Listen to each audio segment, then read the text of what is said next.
Okay, I'm back. Okay, is, well, just kinda lame. Epona in the Loftwing. for you, this probably took 2 sittings. But for me, I'm doing all of this in 1 sitting. Because I can't edit. I didn't. Provide a pretty close match, but as illustrated in Skyward Sword, to operate the Loftwing effectively, you have to hang on with both hands, whereas Epona doesn't have that limitation. In fact, if the hero happens to be reincarnated as a trained ranch hand, you can ride while also shooting arrows and sword fighting, as shown by the expert mounted warrior, the Hero of Twilight. And going one step further, he also happens to be the best marksman, equipped with the sniper scope of Hyrule, the Hawkeye goggles. And not just with a traditional bow, but also a crossbow from his time spent in Link's crossbow training. So far, TP has been pretty OP, but what can really make or break a legendary hero is their item stash. And for as cool and super useful as the spinner is, Twilight Princess ain't winning any awards in this category. No, the award for best arsenal goes to the Hero of Legend! A Link to the Past, Oracle of Seasons, Oracle of Ages, and Link's Awakening. Come down and accept your prize. With so many quests under his belt, this guy is Hyrule's resident hoarder. The Fire Rod, Ice Rod, Rod of Seasons, Rod Roddy. He's got more rods than you can shake a Deku stick at. Except he doesn't have any of those. But what he does have is 3 versions of the hookshot: the vanilla version, long shot edition, and the switch hook. Pegasus boots, Rock's cape, magnetic gloves. Do you believe in magic in a young Link's heart piece? He certainly does, possessing 2 magic canes, 3 magic medallions, a magic cape, a magic hammer, magic powder, and 13 magic rings, of which he can use 5. Even with all that magic, he's still not the strongest spellcaster, with the title going to the Hero of Hyrule from LOZ 1 and 2 for his ability to heal, summon thunder, and turn into a fairy. No, like an actual, like, healing fairy, not, I mean, he is kind of like a fairy boy. He's more of an elf, really. But when it comes to items, no other Link comes close. In addition to items, spanning 4 games also makes this Link the most experienced adventurer of the bunch. In fact, this guy is such a pro, he goes on whole quests in his sleep. Like this video if you get that inside joke. It'll be our little secret. Seriously though, 11 dungeons in Link to the Past, 9 in Oracle of Ages, another 9 in Seasons, another 9 in Link's Awakening, plus mini dungeons? He's done more dungeon crawling than a typical character in Diablo. Which brings us to the final 2 categories. Underwater ability goes to... no, definitely not old Iron Boots over there. It's a close call between our 2 frontrunners, the Hero of Legend and the Hero of Twilight. The former can swim very easily using the mermaid suit, and he's got his trusty seed shooter to use underwater, but he also has the uncanny ability to use his sword. And not just use his sword, but use it fast, literally hacking through the competition. By contrast, Twilight Princess's Link has the Zora armor, which allows him to swim and breathe underwater, and though he may not have the use of his sword, he has the added benefit of water bombs. The ability to use a sword underwater, though, trumps those bombs, so slight advantage, Hero of Legend. Finally, and perhaps most importantly, any battle between Links is likely going to come down to a sword fight. Just look at the matchups against Dark Link. So as our final category, who is the greatest swordsmith? And well, the Hero of Hyrule learned some upward and downward slashes, and Minish Cap Link does a whole training series with the Blade Brothers and Tiger Scrolls. It's Twilight Princess that once again takes the title. By training with the Hero's Shade, our elfin ranch hand learns techniques that no other Link has ever been exposed to. The Mortal Draw, the Helm Splitter, the Back Slice. These are just a few of the highly advanced maneuvers the Twilight hero has at his disposal. And when your closest competition is Horizontal Swipe or Awkward Wiimote Stab, you've basically got your competition licked. So with all that being said, let's tally the results. Can we get a drum roll, please?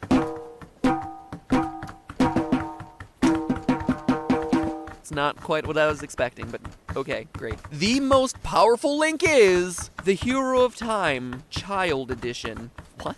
I demand a recount. Where are the hanging chads? Okay, dated references to the 2000 election aside, the surprise winner of our little contest is the young Hero of Time. And all thanks to one game, Majora's Mask. If it was just left to Ocarina of Time, young Link gets a slingshot, a boomerang, some sticks and nuts to play with? Lame. And when you really look at it, in Majora, he just gets a hook shot, a couple of arrows, and a bunch of useless masks. But it's not about quantity, it's about quality. and Child Link gets these, which bestow him with the strength, speed, and defense of a Goron, the agility and ability to fly of a Deku Scrub, and you can't become a better swimmer than a Zora. He might not be the best with Epona, but he's certainly good, spanning 2 games and with time travel experience to boot.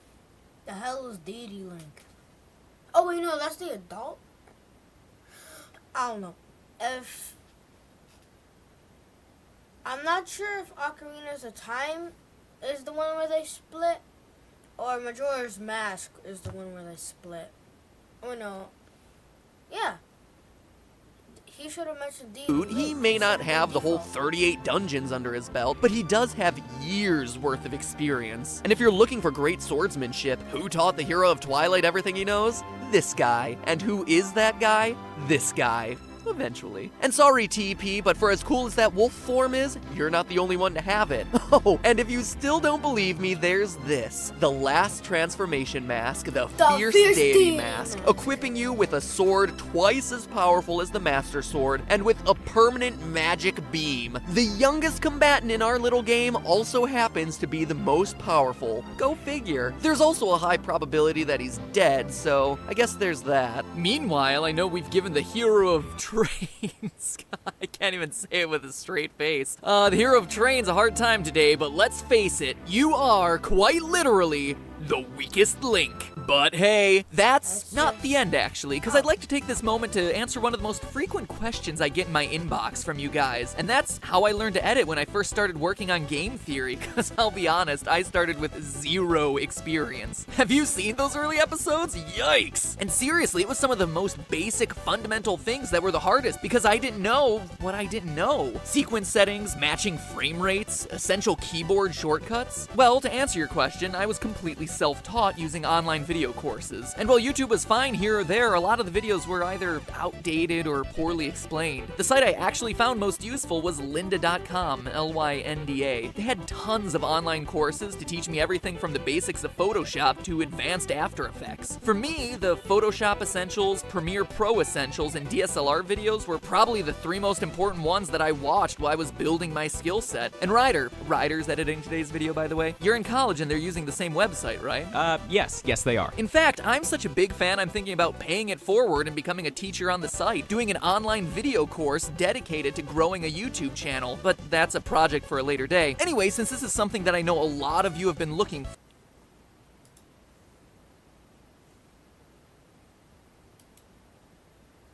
Well, you can do that now.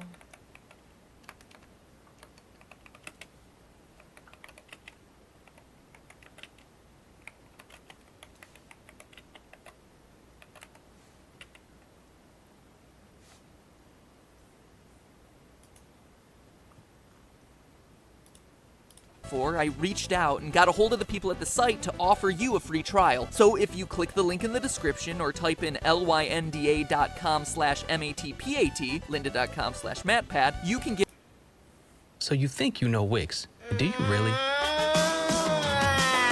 First up, we've got... Run! Run! The moon is falling! OMG, we're all going to die! Or are we?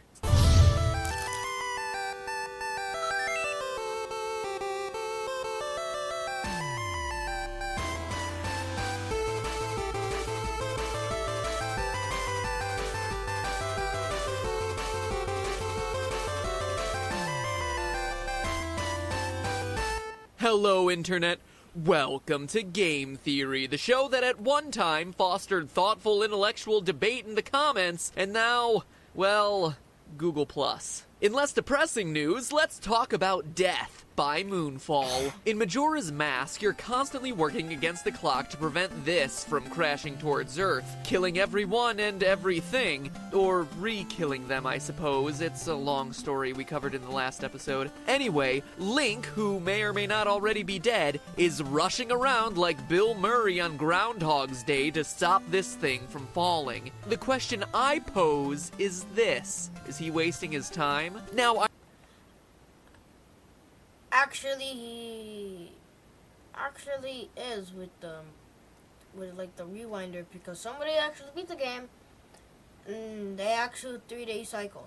I don't mean are his attempts to stop this glowing piece of radical rock futile, but rather does this moon falling into this planet necessarily mean insta-death? One-hit kill, game over. Seems like it should be a no-brainer, right? Giant space rock hurtling towards planet equals death. But I can tell you right now, the biggest threat to Link, Toilet Hand, and this Wiggles reject isn't a falling hunk of space rock, but we'll get there. Episode go! First, we need to figure out what sort of damage this falling moon would actually cause. To figure that out, we need to know how much energy it generates. To do that, we need to know how large it is and how fast it travels, but to figure that out, we need a sense of scale. So a lot of questions to answer here, and the first one, a sense of scale, is, as any loyal theorist knows, always one of my favorite subjects to address on this show. But this time, I've got it covered. Hyrule Historia tells us that Ganondorf is 230 centimeters, or about 7 foot 6 inches tall. By comparing character models and double-checking against scenes with Link and Ganondorf together, we're able to calculate that young Link is about 4 foot 2 inches tall. But if you're skeptical about the book and character comparisons, another fun way to figure this out is to go diving. In Dr. Mizumi's lab in Ocarina of Time, there's a diving pool with meter marks. Using the iron boots, you can sink yourself to the bottom and literally measure yourself. Adult Link, at full height, is about 1.5 meters,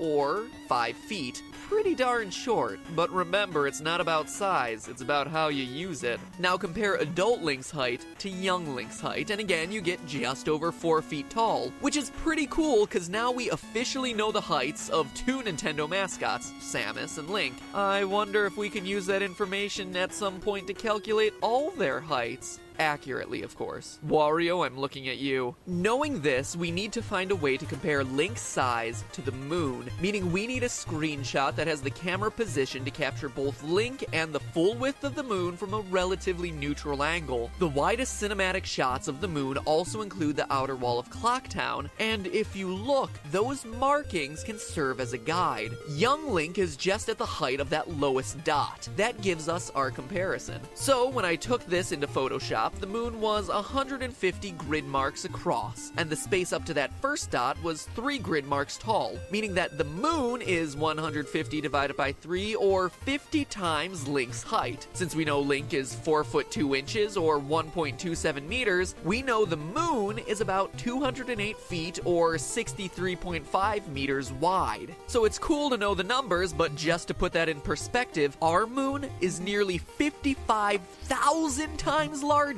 with a diameter of 3,474 kilometers. So Majora's moon is really just a little baby moon. Little moon So like, in training. Good night. that's still kind of big.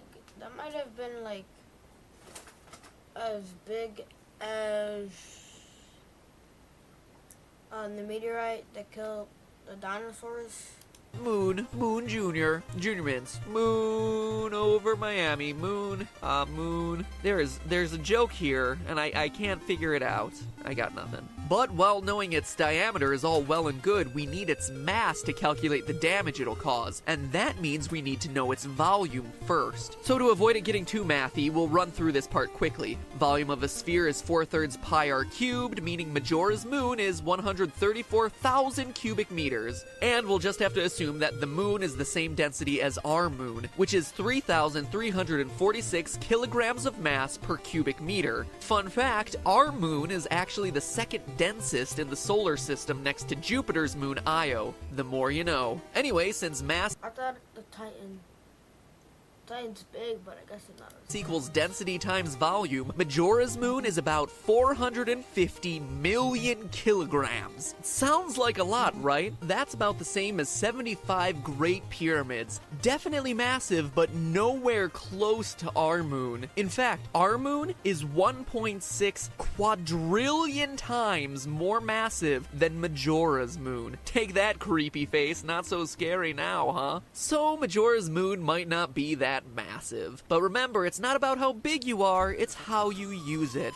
Maybe this thing is packing a ton of destructive energy. To know that, we need to figure out how fast it's falling. Think about energy this way. Consider a bowling alley. If you're having difficulty knocking down pins, there's two solutions. 1, throw a heavier ball at the same speed, or 2, throw the same ball, same mass, at a faster speed. Both of those are doing something to increase your overall destructive kinetic energy. So in this case, Termina might not have a massive moon, but maybe it's traveling fast enough to increase its destructive potential. So we need to figure out the speed of its fall. By watching from Termina Field on the final day, I was able to calculate that the moon falls 27 photoshopped grid marks during the world's last 5 hours. Since this was from a different camera angle, I had to recalibrate my numbers, meaning that the moon traveled 27 feet or 8 meters. This means the moon in Termina time is traveling 1.6 meters per hour or a whopping 0.001 miles per hour. That's 30 times slower than a snail. Oh, scary. But it gets even more underwhelming when you look at the energy it's producing. Kinetic energy equals 1/2 mass times velocity squared, knowing that the mass is 450 million times 0.004 meters per second. Just so you know, I had to convert that 1.6 meters per hour into a more standard format to work in the formula. That equals an astounding 36 joules of energy. 36. Now, you might be asking yourself, what does that equal? Well, wait for it. In the second you just waited, your body released twice that amount of energy in the form of heat. 1 joule is what it takes to lift an apple up 1 meter. So basically you're lifting 36 apples. According to a paper published by the University of Leicester, it would take 2.25 times 10 to the 32nd joules of energy to destroy a planet like Earth. With such a low amount of energy, this terrifying moon crashing into Termina would actually be stopped by Clocktown's clock tower if it could handle that weight. But if that wasn't ironic enough, there's more. None of it matters. By the time Link starts his 3-day journey to save Termina, it would already be too late. Whether or not the moon is powerful enough to destroy Termina, Hyrule, or the Earth for that matter, most people would be dead long before it happened. Here's why. Moving a moon, any moon, closer to a planet will increase the gravitational pull that moon exerts onto that planet, and with that comes some pretty extreme consequences. You see, first and foremost, the moon's gravity is responsible for the tides. So if it were slightly closer, the tidal bulge would grow, low tides would be lower, and high tides would be higher, meaning that any low-lying coastlines would be flooded. If the moon got much closer, say 20 times closer, it would exert a gravitational force 400 times greater than what we're used to. A mighty tidal bulge would be created, hitting the land and causing tremendous flooding, with cities disappearing underwater. In other words, the land of Termina would be more Wind Waker and less Majora. Someone call the King of Red Lions over from the adult timeline. But if the rising tides don't take you, the irreparable shifting of planetary orbits will. You see, as the moon gets closer to the planet and the gravity exerted from one body to the next gets stronger and stronger, the delicate balance between the Earth, or whatever planet. Well, in that instance, Zora's would still kind of be alive.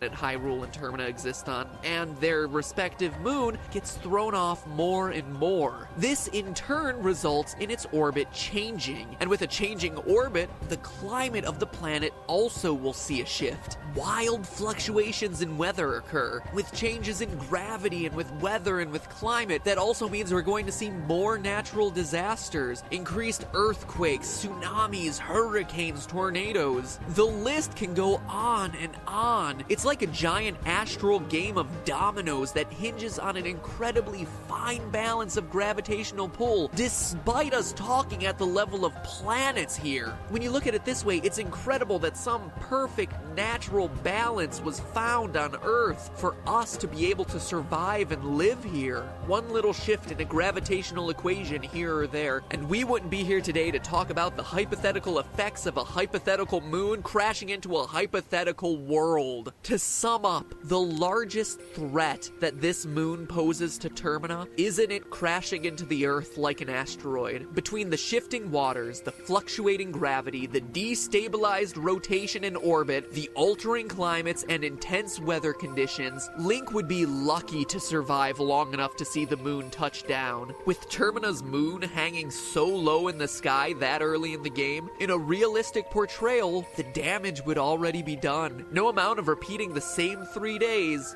would change that. But hey, it's just a theory. A game theory. Thanks for watching.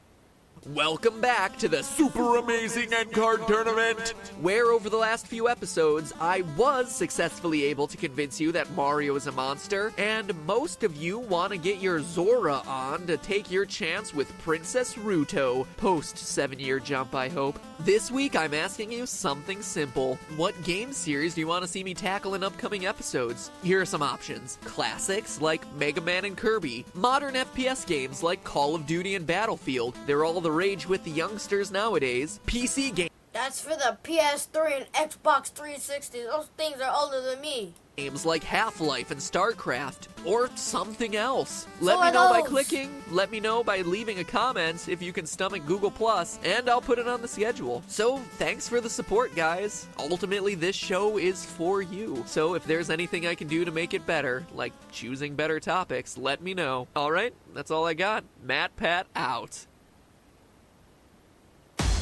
Now with Hulu on Disney Plus, your favorites are in one place. Let's take a roll call. Come on, elf boy, show me what you're made of. It's time for an arm wrestle. Show me your moves.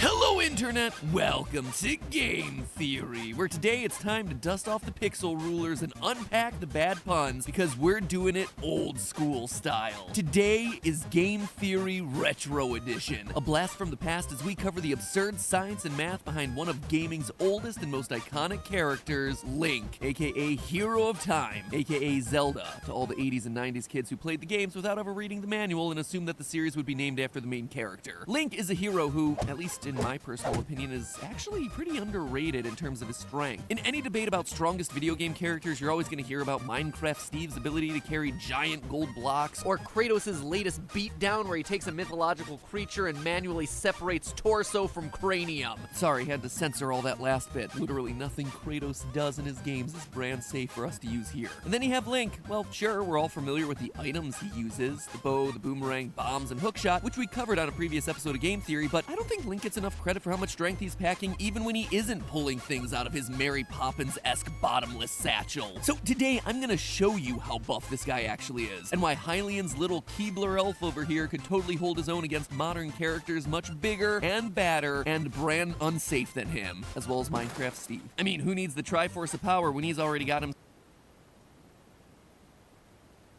He can technically carry infinite weight. So. The Triforce of Power Lifting. And it all starts with Link's most basic item, the Hylian Shield. You see, Link's Hylian Shield is made entirely of metal. At least in some iterations it is. In the original Ocarina of Time, you could see, based on the back of the shield, that the thing was metal throughout. Something which, interestingly enough, was changed in Ocarina of Time 3D, where parts of it were suddenly changed to be made out of wood. Now, why do I call this out? Well, a fully metal construction makes it very unusual for a one-armed shield. Throughout Throughout history, most one-handed shields were primarily wood or animal hide, with a small rounded metal part called a shield boss at the center being used to deflect most of the blows and mount the handle. The reasoning for this was actually simple. Having less metal made the whole thing lighter and easier to carry. So knowing that Link's shield is mostly, if not completely made of metal, shows just how strong that shield arm of his is. I better use my strong hand. In fact, we can calculate it. We know from Breath of the Wild that the Hylian shield is made of a ferromagnetic metal. We can use the Magnesis rune in order to pick it up. So knowing this, we can assume that the shield is made of iron. Doing some quick pixel measurements here, we find that the shield's height is just under 1 meter and is about 3.36 centimeters thick. That gives us a total shield volume of roughly 14,515 cubic centimeters, which we then multiply by the density of iron to see that the basic Hylian shield weighs a whopping 252 pounds. That is insanely heavy, especially when you compare it to the weight of a typical real-world medieval shield, which would usually weigh in at 10 pounds or less. And here's my boy just hefting over 250 pounds with one arm every time he wants to block a flying nut. Talk about overkill, my man. It's no wonder that child Link can't lift the shield with his arms and has to crouch under it like a turtle shell. It's more a miracle he doesn't get crushed by the darn thing. The reason I use this as my first example is just to make a quick point. Link is a lot stronger than a lot of us give him credit for. Yes, all those years of pot smashing finally paid off with Link being equipped with both a sword and guns. Badoom-ching. Funny enough, these new findings actually explain away some of the conclusions I reached years ago. Way back in the year of our Lord 2014, a year full of turned-up bays and man buns, I did an episode examining the physics of Link's hookshot, concluding that the darn thing was so powerful that it would rip his arm clean off. But now we have ourselves new evidence suggesting that, simply put, his arms are just really strong. Strong enough to withstand the massive amount of force the iconic item dishes out. Just goes to show that real men wear tights. Which now means it's time to take our research all the way. Sure, we're getting hints here and there about the extent of Link's strength, but now's the time to find where that strength maxes out. And let's be honest, Link's feats of strength throughout the series are numerous, from lifting giant metal cannonballs over his head and jogging around in Twilight Princess to climbing vertically on sheer rock surfaces throughout Breath of the Wild. But if you've ever played these games, I think we can all agree there was one moment of Link's strength that was so ridiculous, so absurd, and so cool that it was burned into our brains from the first moment we witnessed it. And that was the Ocarina of Time Golden Gauntlet Deadlift. In case you need a refresher, it looked a little something like this. Someone keep this man away from the caber toss. And that is the strength of the Power Glove. I love the Power Glove. It's so bad. Let's first set our baseline by finding out how strong Link is without the gloves. In Ocarina of Time, we see gloveless Link struggle when pushing around the giant puzzle blocks that exist inside of dungeons. And when you look at their size, it's no wonder he's scooching these things around inch by inch. But how big are they and how much do they weigh? Well, glad you asked. The fact that these blocks all seem to be perfect cubes implies that they're made of some kind of stone that would be easy to carve. We also know that these stones come in a variety of colors, ranging from green to yellow to red. And lastly, each comes carved with a Gerudo marking, the desert tribe that gave rise to Ganondorf, which implies that the stone could have once been found in deserts or areas of dried up water. Based on those clues, it's highly likely that the blocks that we see in Ocarina of Time are made of limestone. The texture matches, the colors match, and it's a soft enough stone to carve with primitive rock carving tools. In fact, there are reasons why limestone was a common choice of material for ancient building societies. And wouldn't you know it, but the base rock of many deserts is, in fact, limestone. IRL, for example, the Sahara is covered with limestone, made mostly of the skeletons of microscopic sea creatures from the sea that once dried up there centuries ago. So looking up the density of limestone, we can now calculate the weight of these blocks simply by knowing their dimensions. We can measure the height of the blocks by comparing their height to Link's. We know from this past episode that Link measures in at 1.7 meters or 5 foot 6 inches tall. As a refresher, this was calculated in-game by comparing Link's height to the measuring marks at the Lakeside Laboratory found in Lake Hylia. It's also a fact that is reconfirmed based on this data from the Smash Bros. Games. So, using the height of Link's model as our measuring stick, we find that the push blocks are 306 centimeters or just over 10 feet tall. Cube that, and we get ourselves 28.65 cubic meters. Then multiply that by the density of limestone, and we find that these cubes that Link is pushing around all weigh in at a whopping 77,677 kilograms, 171,000 pounds. That is over 85 tons of weight that he's pushing. For comparison, an unloaded train car is usually 25 to 30 tons. A fully loaded box car will usually clock in at under 70. This single block weighs as much as 190 grand pianos. And remember, this is just the basic block of stone without him using any gloves. You know, when you play the game, it can sometimes be easy to become annoyed at how slow Link pushes these things, making it a chore to finish the block mazes in the Forest Temple. But looking at how heavy these dang things are, I think we need to cut Link some slack. It's impressive that he's able to budge them at all. Again, if I'm being 100% accurate and way too nitpicky, which you know I always am, he's technically pushing the blocks, meaning that he's only having to exert enough force to overcome the frictional force that exists between the block and the floor. And doing that calculation, which I did off screen, I didn't want to bore you with the details, but anyway, the amount of force he's exerting there is less, a mere 128,000 pounds. So you know what? Take back everything I just said, slacker. Get good, fam. Steve carries blocks that heavy shoved down his pants. But now, my friends, we get to the good stuff. Just how much are those silver and gold gauntlets enhancing his strength? Solving for the silver gauntlets is actually surprisingly easy. Link uses them to push the much larger blocks that exist in the Spirit Temple. So all we need to do here is just scale up the calculations, analyze the dimensions of the block, determine its weight, calculate what force Link is exerting to push that thing using our known frictional coefficient. So once again, we use Link as our measuring stick and find that these blocks are over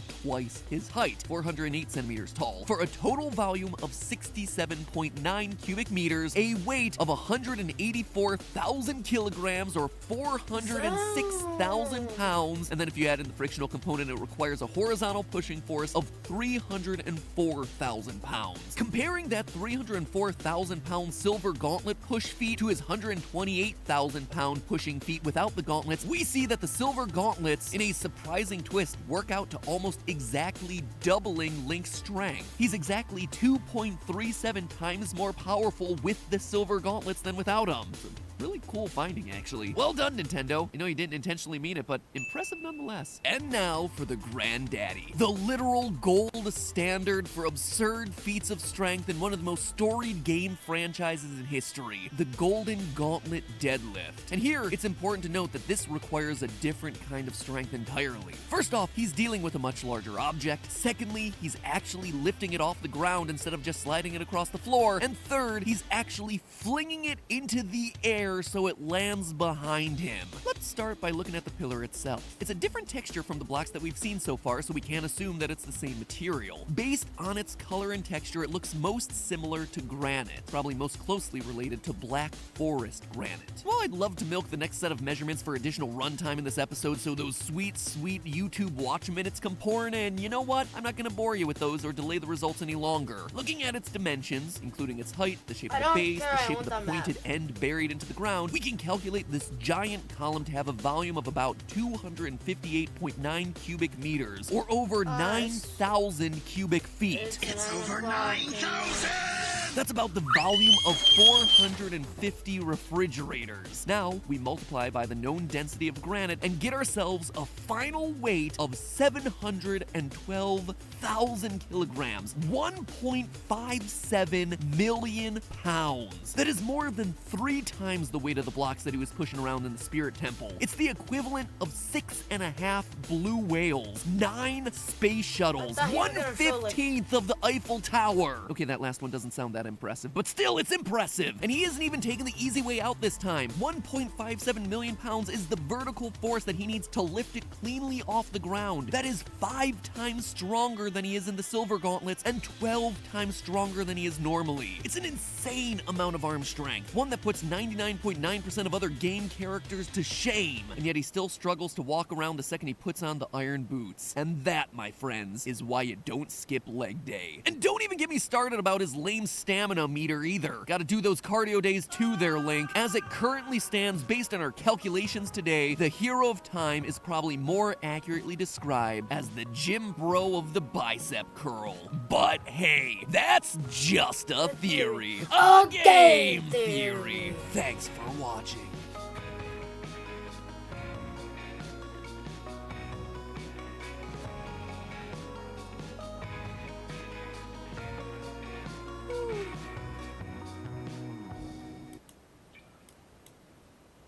Here's one thing you need to do before you buy anything online. Don't spend another dime on Amazon. Rated outrage. Hashtag cancel Zelda. Seriously though, it's an odd change, certainly, watched but this, nothing like, too important, right right? before I mean, this it's not like they video. invalidated the concept of a definitive timeline existing at all, right? Oh wait, yeah, that's exactly what they did. On the bottom of the page, right there for all of us to see, quote, attentive readers may note that the timeline shown here differs slightly from the one found in Hyrule Historia. The timeline can be interpreted a number of ways, and may change depending on new discoveries that may come to light and on the player's imagination. End quote. So you see, it's basically telling us that Nintendo does what Nintendo wants. At any moment, Nintendo could just hit shuffle on the Zelda franchise and just announce a new version of the timeline just because they made some new discovery. What does that even mean? You guys know all this stuff. You program these games. Or what? Are you waiting on us to discover the deep lore myths here? Because let me tell all you guys at Nintendo, get ready to re-release this thing, because I've made some new discoveries, and I've let my imagination run wild, and their combined forces are about to drop a bombshell on your timeline. You ready for it, Nintendo? Get this. Hyrule Warriors, a game that you have gone on record time and time again to say that isn't canon, should in fact be considered canon, and may in fact be the single most important missing piece in your entire timeline. It is the game that, quite frankly, solves everything, corrects every problem and challenge that this thing has. So as you guys start revving up the hype train for Breath of the Wild 2, the breath just got wilder, and as the internet continues to salivate over rehydrated Ganon, consider this theory a pitch, a solution to the problem you created for yourself when it comes to this timeline, a way for me to contribute to a game series that I have loved for my entire life. Shall we begin? Here's a little bit of context for those of you who don't know what the problem is. In addition to changing up the order of a few games and adding the addendum of imagine something and if it's good enough we'll make it canon, there was one other big announcement Nintendo made about the Zelda timeline. They named the placement of Breath of the Wild. It's, drumroll please, at the end. Surprising literally no one, they chose to place it down here-ish, vaguely somewhere at the bottom, disconnected from literally everything else, but sitting right down here. As they said in an interview translated by Silicon Era, well, of course it's at the very end, but I get what you're asking. It's which timeline is it the end of? That's up to the player's imagination, isn't it? Hyrule's history changes over time. When we think of the next game and what we want to do with it, we might think, oh, this'll fit well, and place it neatly into the timeline. But sometimes we think, oh crap, and have to change the placement. Actually, the decided history has been tweaked many times. So really they gave us a grand total of 0 answers that we were actually looking for. But you know what, like I said earlier, I'm gonna give you guys a reason to tweak it again. Remember that at the end of Ocarina of Time, Hyrule's story actually splits in 3 directions depending on if Link wins or loses against Ganon in the quest. The first timeline is where Link dies, leading to Ganon's takeover and the ultimate downfall of Hyrule. This is the path of some of the darkest early games in the franchise, like the original Legend of Zelda and Link to the Past. On the happier side of the timeline spectrum, there are 2 separate timelines created if Link wins against Ganon. The first one follows Link as he returns to his original timeline, the Child timeline, leading to Majora's Mask and Twilight Princess, and the last one is made of the adult world that he leaves behind, now without their hero, opening the door to the likes of Wind Waker and Spirit Tracks. Now, as I covered in my last Breath of the Wild timeline episode, the biggest challenge with placing this one game in any individual segment of that timeline is that it makes reference to everything up here. There are elements of all 3 timelines in this one game. Now, I'm not going to go over all the evidence that I covered last timeline episode. Trust me, I would love to extend the watch time of this video artificially, but for the purposes of today's theory, I will refresh you on some of the highlights, which include Breath of the Wild having Rock Salt, Koroks, and Rito, which were all left over from the great ocean we travel in Wind Waker's part of the timeline. Then there's the existence of Lynel's, Spectacle Rock being in the world, and a yellow-brimmed hero hat, alongside the absence of Ganon's human form, which would all point towards the Downfall timeline. And then finally, Zelda's passing mention of the glowing embers of twilight in one of the memories that you end up unlocking over the course of the game, which obviously alludes to Twilight Princess and thus the child timeline. Now, that last one may sound like it's the weakest, right? And admittedly, I was a bit quick to dismiss it in the past episode, so let me just give you a bit more to chew on as far as how it relates to the child timeline, because shockingly, it's actually one of the strongest. In Breath of the Wild's quest, A Fragmented Monument, Link is asked to find fragments for a structure that looks exactly like the Mirror of Twilight from Twilight Princess. Now, that alone would be pretty strong evidence, but we're not done. Also in that same game, Midna, ruler of the Twilight Realm, explicitly says that her people believe that the hero of legend would appear as a divine beast. And what do we have as our primary mission throughout Breath of the Wild? A quest to awaken ancient machines, all with animal themes, in order to defeat Ganon. And what are these giant animal mechs called? Divine beasts. Zelda even says, But to think that divine beast was actually built by people. Lastly, Breath of the Wild has the presence of a friendly, human-like Zora species. Now, that at first might seem weird for me to call out since it feels like Zora exist across all the different games equally, but when you actually look at the timeline, it isn't true. In the adult timeline, it said that the Zora have gone extinct and have given rise to the Rito, the bird people, so no Zoras there, knocking out that part of the timeline. And then over in the Downfall timeline, the Zora are no longer friendly, but have actually regressed into the form of monsters. According to the Hyrule Encyclopedia, quote, "By the era of A Link to the Past, the kingdom of Hyrule is in decline, and relations with the Zora have soured greatly. Their bodies change from blue to green, and they become increasingly aggressive towards outsiders. By the era of The Adventure of Link, the Zora are outright monsters," end quote. So essentially, the Zora become enemies due to the lack of communication between themselves and the Hylians. So for Breath of the Wild to have friendly, highly cognitive Zoras like we see in the game, it would need to take place in the child timeline. So honestly, there you go. 3 timelines with 3 really solid buckets of evidence, each supporting Breath of the Wild standing at the end of each of those timelines. Which means, honestly, it's most likely intended to be the descendant of all of them. Which I totally get, that's fine. Probably what the Zelda team intended as they try to move beyond the timeline baggage of all the past games. But it still leaves us with one problem. We still have to find a way to unite the 3 timelines. I mean, if Breath of the Wild is gonna exist somewhere on this chart, which clearly Nintendo is still intending to have happen, then somehow those 3 timelines need to be merged together once again to produce Breath of the Wild. So how do you do that sort of thing without an endgame level of time heist? This, my friends, is the missing link of the timeline, in quite a literal sense. We've had our hero of time, hero of legend, hero of twilight, hero of the skies. Heck, there's even been a hero of trains because you know what? Modes of transportation need heroes too.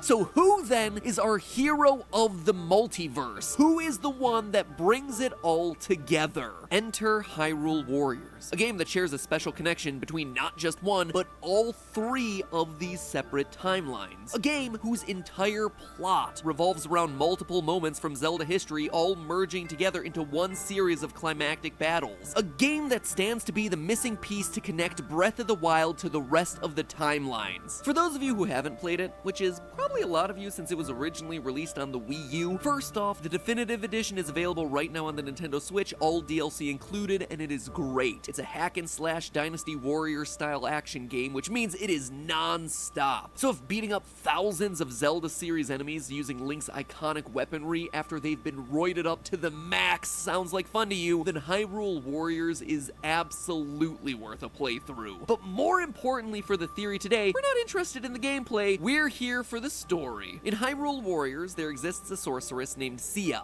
No, not that Sia. This one is tasked with maintaining the balance to the Triforce, not interpretive dance performances accompanied by catchy pop melodies and hair bows. Although I gotta say, they do both hide their faces quite a bit. Anyway, this task allows her to see across all timelines. The thing is, she's not supposed to interfere, but while watching the different timelines for so many thousands of years, 3 things always stand out to her as the constant: a spirit of darkness, a spirit of Hylia, and a hero. She eventually falls in love with the hero, but she knows that she can't have him because Zelda always shows up when darkness starts going up on the rise. This jealousy is all Ganon needs to come in, possess her, and drive a rift in her soul, eventually splitting her into two different people. Lana, the righteous, good, and pure half, and Sia, the prideful, lustful, evil half. In this story, Ganon's soul was broken into 4 fragments and scattered throughout the timelines to ensure that he couldn't be resurrected. Honestly, probably the smartest idea that anyone's ever had in a Zelda game. But because of this, he ends up manipulating Sia into merging the timelines together and gathering the pieces of his soul. TLDR here, thirsty time sorceress unites the multiverse for love and then resurrects Ganon instead. Whoopsie! Now, you can already see where this is headed, right? In order to explain everything we see present in Breath of the Wild, we need a game to unite 3 timelines into one. We need an ocean to appear to produce rock salt. We need Zoras to not be evil, but also not be extinct so they can exist alongside the Rito. We need Lynels and Spectacle Rock in a world with Koroks and the Mirror of Twilight. And in Hyrule Warriors, we have exactly that. We have ourselves a game where timelines interact. But the evidence doesn't just end with a simple explanation of everything got jumbled up. We also know specifically that elements of all 3 timelines are mixed in this one game. A game, mind you, which takes place at the end of the Child timeline. We know it's at the end of the Child timeline because of all the Twilight Princess references. One of the pieces of Ganon's soul is hidden in the Twilight Realm. We refight Zant from that game. It also features locations like Faron Woods before the multiverse is even introduced. A location, mind you, that only appears in Skyward Sword, Twilight Princess, and wouldn't you know it, Breath of the Wild. Now, when Sia merges the timelines, she explicitly combines the Skyward Sword era, the Twilight era, and the Era of Time, none of which would actually point us in the direction of any additional timelines merging in, since 2 of the 3 are already happening in a united timeline before the split even happens, and the third one is happening in the Child timeline, where we just established the game clearly takes place. But then you start looking a bit closer at what's in this game. By the end of it, a 4th major scenario gets mixed in. The Great Sea from the adult timeline becomes the final major quest. And while we might not outright visit an event from the Downfall timeline, it is actually present here. Throughout the game, iconic recurring bosses are called in for climactic final battles. King Dodongo's, Goma, but there's one in particular that stands out. The 4-headed Manhandla plant, an enemy whose origins date back to the first ever Zelda title and who has, ever since, appeared in games specifically from the Downfall timeline. That and its appearance in 4 Swords Adventures, but honestly that game shouldn't fit there in the timeline anyway, so I'm choosing to ignore that one. And not only that, but we can actually find lasting effects for how the events of Hyrule Warriors carries over into Breath of the Wild. First off, the maps share some pretty striking similarities geographically with Breath of the Wild. I mean, we did a whole thing on how maps in the Zelda series have a hard time staying consistent. Even the one that we ended up settling on was kinda off. But that was also because we didn't consider Hyrule Warriors as canon. There are a lot of places that stick out across these 2 maps, quite honestly. The Lost Woods are directly north of Hyrule Castle on both maps. Death Mountain is northeast on both maps. Kakariko Village is southeast on both maps. But what I find to be particularly strange is the location of the Valley of Seers, located just northeast of Death Mountain. It's the base of operations for Sia, who originally is in possession of the Triforce of Power. Now, what happens to be around the same location just northeast of Death Mountain in Breath of the Wild? The Spring of Power. I mean, they had an entire map to place this thing, but then they just settle on that specific spot, which has strong connections with the Triforce of Power in one and only one game, and that game happens to be Hyrule Warriors? It's a weird coincidence, if you ask me. But that's just stuff on a map, you say. How does Hyrule Warriors explain why there are items found across all timelines in Breath of the Wild? Well, like I said, in the game's epilogue, Phantom Ganon steals Sia's powers and brings the Great Sea to Hyrule. Thus, the Great Sea now exists in the same timeline as the Twilight Realm. It explains how the Rito end up in a timeline where they don't exist, and how Medli from Wind Waker ends up getting a divine beast named after her, Vamedo, in a timeline where she also doesn't exist. And most importantly of all, it explains how rock salt from underneath a great sea ends up all over Hyrule that never had a great sea to begin with. It also helps explain one other inconsistency across these games: Ruto, Princess of the Zora. Ruto is so revered as a legendary legendary ruler of the Zora that she's called a sage in Breath of the Wild, but that's kind of an issue if you stop and think about it. Ruto only becomes a sage in the adult timeline, and yet she's regarded as one on the Zora tablets in Breath of the Wild. Our clue comes from the following section from the tablet. Quote, "It is said that Ruto awoke as a sage facing this foe alongside the Princess of Hyrule and the Hero of Legend." All of this gets explained away if Hyrule Warriors forgot is to turn off truly the timer canon, on my because now, Alexa. in the game, an older, fully saged out Ruto literally fights Ganon alongside Zelda and Link. It is a thing that happens in this game, and as such, could totally be the thing that this Zora tablet is talking about. Let's also take a minute to look at the Champion's Tunic from Breath of the Wild. Its flavor text reads, quote, "In ancient Hyrule, this garment could only be worn by one who had earned the respect of the royal family," end quote. Now, if we take a quick look at all the hero garbs across all the separate timelines, and I mean super quick because this is really obvious to see, there isn't a single tunic that uses the color blue in it. And no, protective rings or Zora tunics don't count since they're either accessories or completely different outfits altogether. But you know where we can see blue as a part of the hero's garb? Shouldn't come as a surprise at this point, it's the hero's tunic in Hyrule Warriors, which features an extremely similar shade of blue by way of the blue gloves and trendy scarf. This would be the first instance of this color ever on a chosen hero. And that's not all. Even the story of how Link gets this outfit also matches the Breath of the Wild description. At the end of one of the early missions, Link's heroic actions earn the trust of Impa in her quest to rescue Princess Zelda. And she, as a consort to the royal family, rewards him with the hero's clothes, which in turn shows complete trust in him to become the hero that Hyrule needs. Link has earned the respect of the royal family and has thus earned himself the colors, which then translates to the Champion's Tunic when it comes time for Breath of the Wild centuries upon centuries upon centuries later. But I do think that there's one other interesting set of similarities here to point out. In Hyrule Warriors, we see two very distinct forms of Ganon. His normal human form, Ganondorf, as well as the pig demon, Ganon. Both have very specific designs. Notice the crown with 5 chains over his head, all leading to a central gem on the forehead. And now pay attention to the hair, super long and fiery with the beard connected up to the hairline. Now let's look at the animal form.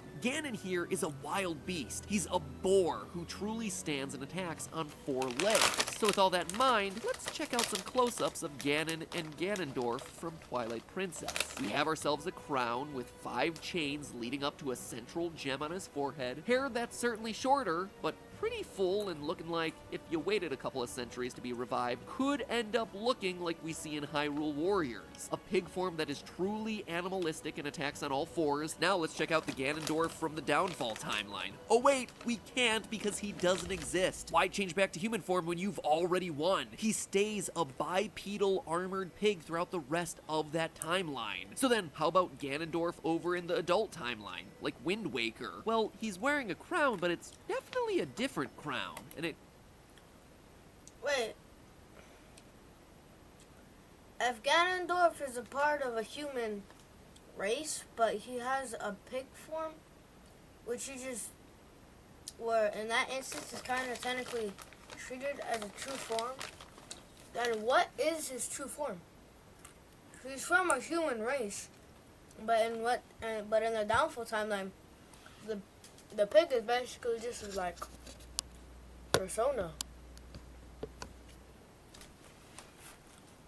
So, like, kinda looks like you need some Rogaine. Looking like you're kinda going bald there, buddy. So Ganon's design in Hyrule Warriors definitely seems to be a direct continuation of what we saw in Twilight Princess, which is great. It coincides with what we said about it happening in the child timeline, but admittedly it's a bit odd for a game that they are so vehemently denying to be canonical. It feels like a pretty direct connection, but they're just like, nope, shut it down. But then there's one other dot that I think's interesting and that I think we can connect here. Take a look at this. It's a close-up of Calamity Ganon in the final moments of Breath of the Wild. You notice anything? A connected beard and hairline, red and fiery, and a crown with 4 chains, but room for 5, all connected to a central jewel on the forehead. Or maybe you're noticing the final beast form of Ganon here, which isn't a bipedal armored pig, but is instead an actual wild animal, yet again, on 4 legs. This, my friends, this feels very strongly as Twilight Princess's Ganon, who has a direct design connection through Hyrule Warriors. timelines. Hyrule Warriors doesn't just help explain why so many timelines appear mixed up in Breath of the Wild, it is the piece that we've been missing that connects literally everything in these games. It explains some of the seemingly new out-of-the-blue things that show up in Breath of the Wild, like Link's blue tunic that apparently belonged to champions of the past, and Ganon's wildly new form. It explains the strange occurrences scattered throughout Hyrule, like the rock salt, the Zora tablets, the naming of the divine beasts. Though Nintendo keeps claiming this game is non-canon, I'm not so sure about it anymore. Hyrule Warriors fills in nearly every gap that makes Breath of the Wild so ambiguous, and it just so happens to be the last major Zelda title that was released before Breath of the Wild totally changed everything about this series. The breadcrumbs were there the whole time, we just needed to pick them up and follow them back to where they all converged, and also get the game on a system that wasn't the Wii U so we would actually play it. So make it official, Nintendo. Hyrule Warriors Link is the hero of the multiverse. And interestingly enough, as a side note, if this game did suddenly become canon, you also have the inclusion of Linkle, who would be the first female Link, the first female destined hero. So this game would also be woke without even realizing it, Nintendo. And hey, you know what? If I'm wrong, it came to light from my own imagination, which makes it a valid assertion anyway. Isn't that right, Nintendo? You see why that sort of thing is frustrating? But hey, that's just a theory. A game theory. Thanks for watching. And hey, if you want to see my past theory going into more detail about Breath of the Wild's placement in the Zelda timeline, stab the box to the left with your master mouse, or click the box to the right and make yourself the hero of the notification bell. Truly the most valuable hero to all of us who work on the channel. I'll see you all next week,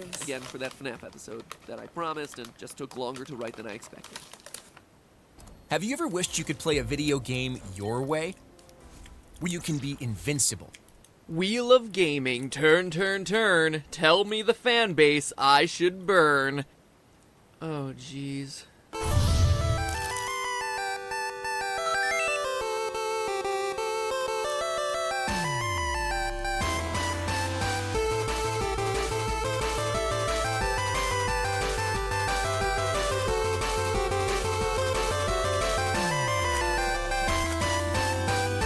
Hello, Internet. Welcome to Game Theory, the show that unwittingly manages to offend a new subset of die-hard video game fans on a regular basis. Speaking of which, that's why today we're talking about the absolutely absurd physics of Zelda's Hook. Oh yeah, that's how the comment section looked back. But yeah, that's Majora's Mask. It's definitely one of the darkest Zelda games out there, and I love it. Anyway, I'm Peanut Butter Gamer, and I'll see you guys. Excuse me, Mr. Butter Gamer, you appear to be on the wrong channel. Huh? How'd that happen? YouTube glitch. Oh, YouTube glitch. While we're on the subject, can we talk?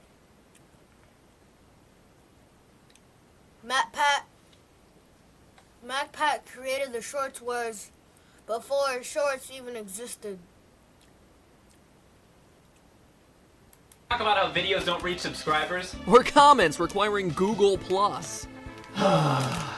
So, since you're here, you mentioned Majora's Mask? Oh yeah, I just finished it again. It's definitely one of my favorite Zelda games. It's so dark and creepy. Right? Like, who would think that Nintendo would actually release a game about Link dying? Wait, say that again? Well, it's just a theory. Oh, a game! Oh, slow down there, Peanut Butter Jelly Time. Let's not jump the gun here. Have you heard about the Majora's Mask grief theory?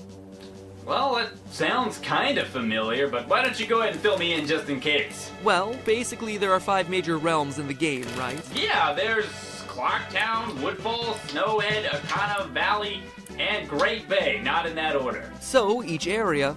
Wait, hold on, let me get this out of the way here.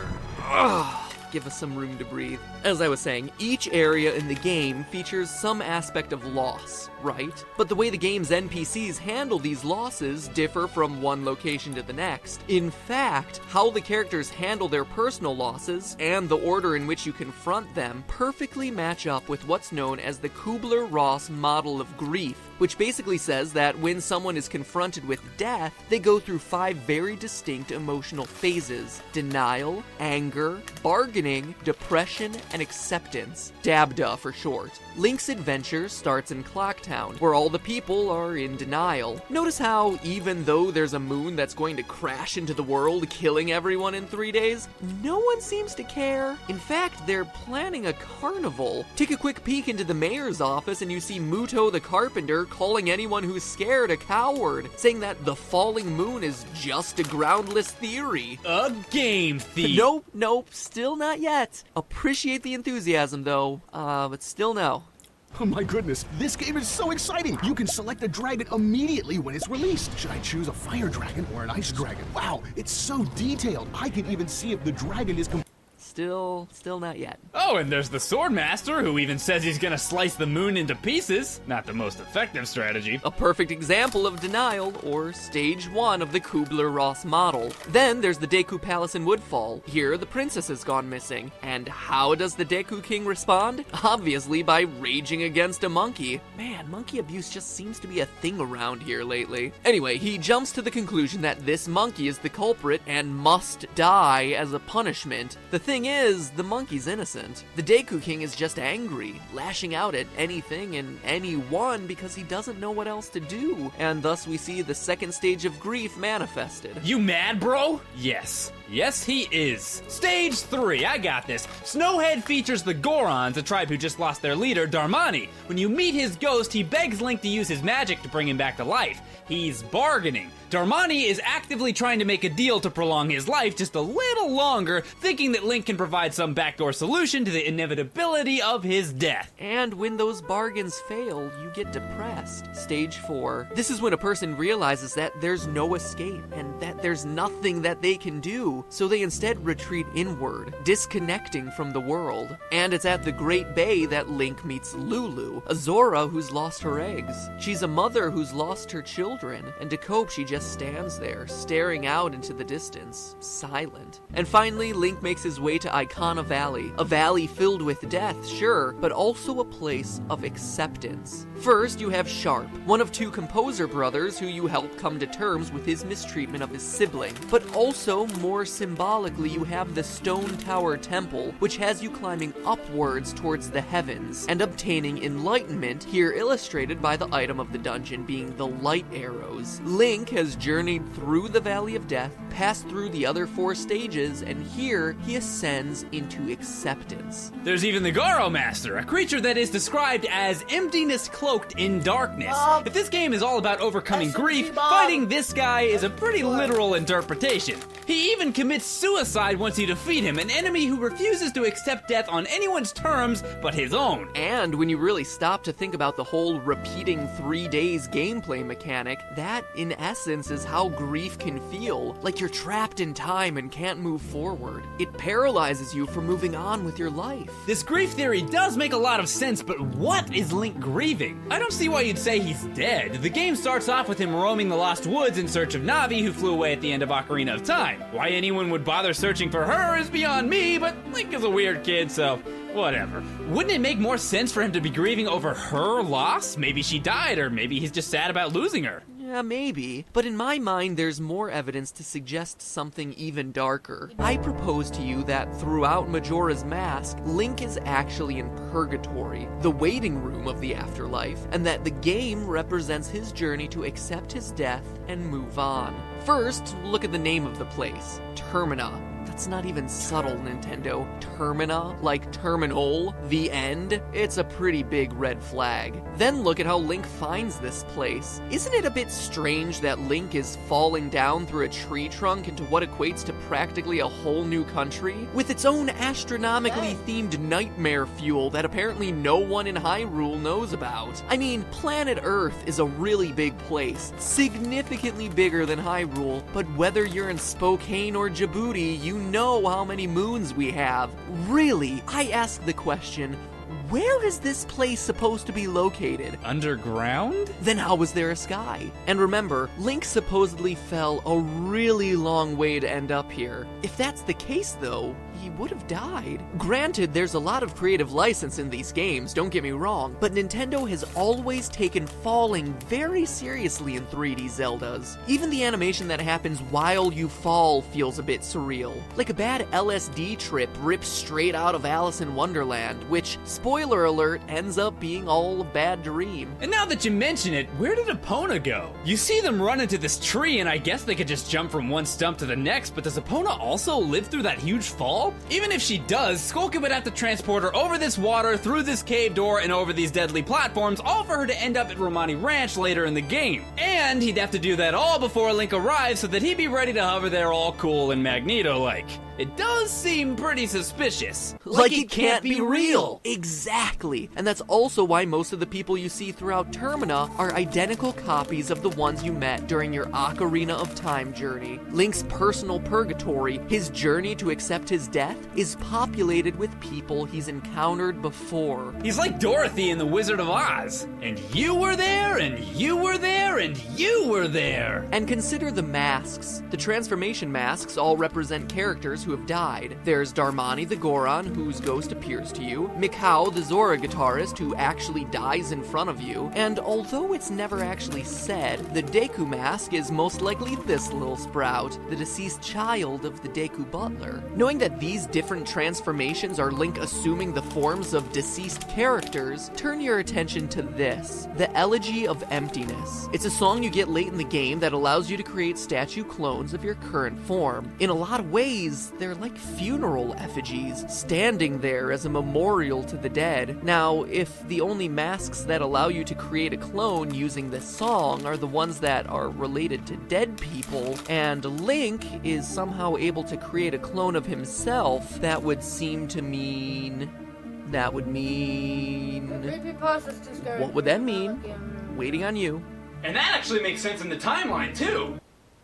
Okay, we'll keep moving on then. Well, Majora's Mask comes before Twilight Princess according to the official Zelda timeline, right? And in Twilight Princess, there's the hero Shade, a Stalfos-looking creature who has officially been confirmed in Hyrule Historia as the spirit of the Hero of Time, aka Link in Majora's Mask. And just in case you doubt they're one and the same, he's left-handed like Link, and most of the songs he uses come from Ocarina and Majora. Anyway, Zelda lore states that those who become lost in the woods are fated to become a Stalfos. Although I accepted life as the hero, I could not convey the lessons of that life to those who came after. At last, I have eased my regrets. So, the Hero of Time is somehow prevented from teaching others his ways. And that begs the question, why? Why would this hero who has conquered both evil and time have such profound regrets? Could it be that he died prematurely? Could it be that he died in the Lost Woods becoming a Stalfos? Could it be? Probably. It's also worth pointing out that the hero's Shade saying, "Believe in your strength," directly mirrors what the Happy Mask salesman says to Link throughout Majora's Mask. Believe in your By the way, these chips are not spicy,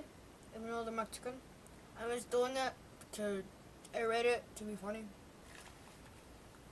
strengths. And speaking of the Happy Mask salesman, he provides what I think is the strongest proof of this theory. Do you happen to remember the first line he says to you in the game? You've met with a terrible fate, haven't you? When he says this to you at the beginning of the game, you assume he means Link being turned into a Deku shrub, right? That's just what happened. But that line actually repeats again later in the game. Every time you let the moon crash towards Earth, the animation shows the moon destroying Clock Town, Link getting consumed by fire, then you hear the Happy Mask salesman's laugh and see this line. The terrible fate isn't being turned into a scrub, it's Link dying. Why else would Nintendo choose to repeat that particular line at that particular instant?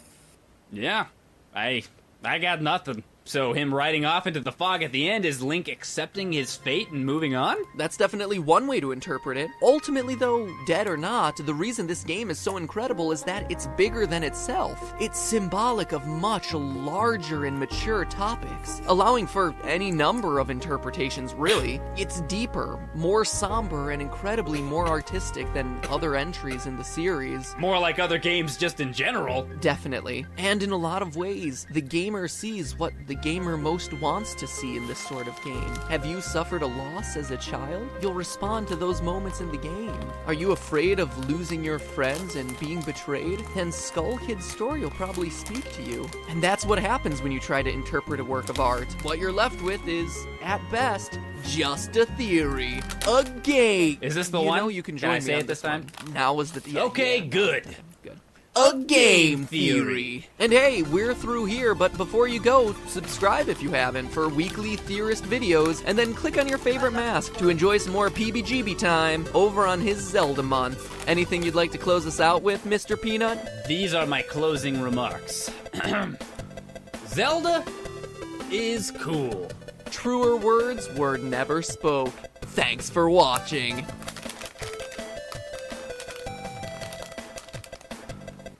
Building your online business? Go to Wix.com and set. Not many game franchises can last a decade, let alone multiple generations, which is why with 25 games across 12 consoles, The Legend of Zelda is a pillar in the gaming community. But with so many games, some are obviously going to be better than others. So today we picked two that are constantly compared. Zelda 2 and The Wand of Gamelon. Of course not. Ocarina of Time and A Link to the Past. One that distilled the 2D Zelda formula to perfection, the other that launched it to a whole new dimension. So which of the two is the true high ruler of the franchise? Ladies and gentlemen of the internet, welcome to Deadlock!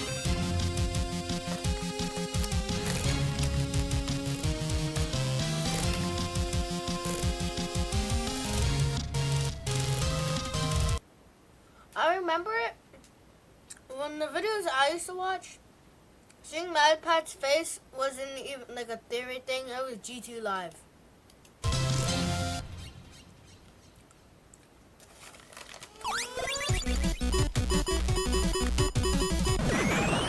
Hey, listen! You'll be dead faster than Link's uncle. If we're gonna decide what the better Zelda game is, we first have to define what a Zelda game is. Starting a debate with a definition? Talk about cliched. According to the Oxford Dictionary, Zelda, noun, is a princess from the famous Nintendo franchise. Nate wants to battle? More like Nate wants to prematurely jump to conclusions. I'm talking about the spirit of a Zelda game. And to identify that, we need to go back to the first game in the franchise. The whole inspiration for Zelda came to Shigeru Miyamoto in the first place from his memories of being a young boy and being able to spend his days exploring things like forests and lakes and caves and villages. As if we haven't heard this story in 100 other YouTube retrospective videos. To him, the Zelda franchise was meant to be a series of little mini gardens to play in and explore at your own pace. It was a mysterious playground filled to the brim with things to do and treasures to find. The original Zelda didn't tell you about the right way to go because it isn't just one answer. The series was, at its core, about the spirit of adventure into the unknown. Unknown is right. When was the last time someone beat that game without a trusty old FAQ at their side? It's dangerous to go alone, take this. Okay, but what else, old man? How about a Tam Tam or something? And aren't you supposed to be talking about A Link to the Past? Well, that's just it. You know Perfect Cell from DBZ? This is Perfect Zelda. Link to the Past is its final form. It has plenty of exploration and open-ended adventure like Miyamoto first envisioned, but with a little more direction so you're not begging the old man in the cave for an outdated GPS system. Add to that a world double the size of the original with more refined puzzles, more varied combat, and the first appearance of the best video game item ever, and you have undoubtedly the better Zelda game. Ocarina of Time does everything you just said and more, and it does it far better on the Nintendo 64. The game was one of the best jumps for any franchise from 2D to 3D. It's probably the most innovative in the series with the Z-targeting system, basically writing the book on how to manage 3D combat, and is still an industry standard today. The story was epic, the dungeons were challenging and plentiful, the bosses were incredible, the overworld was huge, and it felt great to just hop on your horse and ride. The worlds were brilliantly connected. I mean, come on, how is this even a question? Look, no one's disputing the fact that Ocarina of Time took a bunch of things that Link to the Past did and made them bigger and flashier, but let's take this point by point. That huge overworld of yours was just a giant field of empty space that you had to spam roll to get across. Yeah, until you got Epona, another series first I might add. Then you could ride your trusty steed, shoot arrows on horseback, again giving you that sense of adventure you were lecturing us about at the beginning. Sure, for that one area of the game where all I could do was shoot the occasional Poe. It wasn't until Twilight Princess that Epona added a new depth to the game. But it started in Ocarina. And speaking of things that started in Ocarina, Z-targeting. I think most of us have seen Ego Raptor's incredible Cephalitis videos, so I'm not gonna harp on it here, but let's compare Link to the Past and Ocarina for a second. Link to the Past had an active combat system where there's only one way to swing your sword. You have to keep moving, and every enemy has a different trick you have to figure out in order to beat it, requiring different items, techniques, spells. I mean, just look at all the stuff that's flying around this room trying to kill you. You mentioned the boss fights in Ocarina. Great. Use items, stun 3 times, dead. I mean, the mini-bosses required more varied techniques. In Ocarina of Time, almost 100% of the time you're using your sword. The answer is just holding Z, waiting for the enemy to strike, and then you counter-striking. Unless, of course, you're playing ping pong, which, can we all agree, is a trend that needs to die, especially when it comes to the final bosses. Complain about the bosses all you want, but Ocarina defined a Zelda dungeon. Why are the Fire Temple, Water Temple, Spirit Temple, and Shadow Temple so iconic? How about Jabu Jabu's belly and the Great Deku Tree? Because they had a clear theme. Before Ocarina, dungeons were pretty generic. The first 2 games, all you got was a color swap to differentiate them. Link to the Past wasn't much better, with Thieves Town forcing you to escort the boss through the level as the one that stands out, but it was Ocarina that nailed the formula. Great, because that's what games need to be. Formulaic. Your game set the trend that all others would follow to death.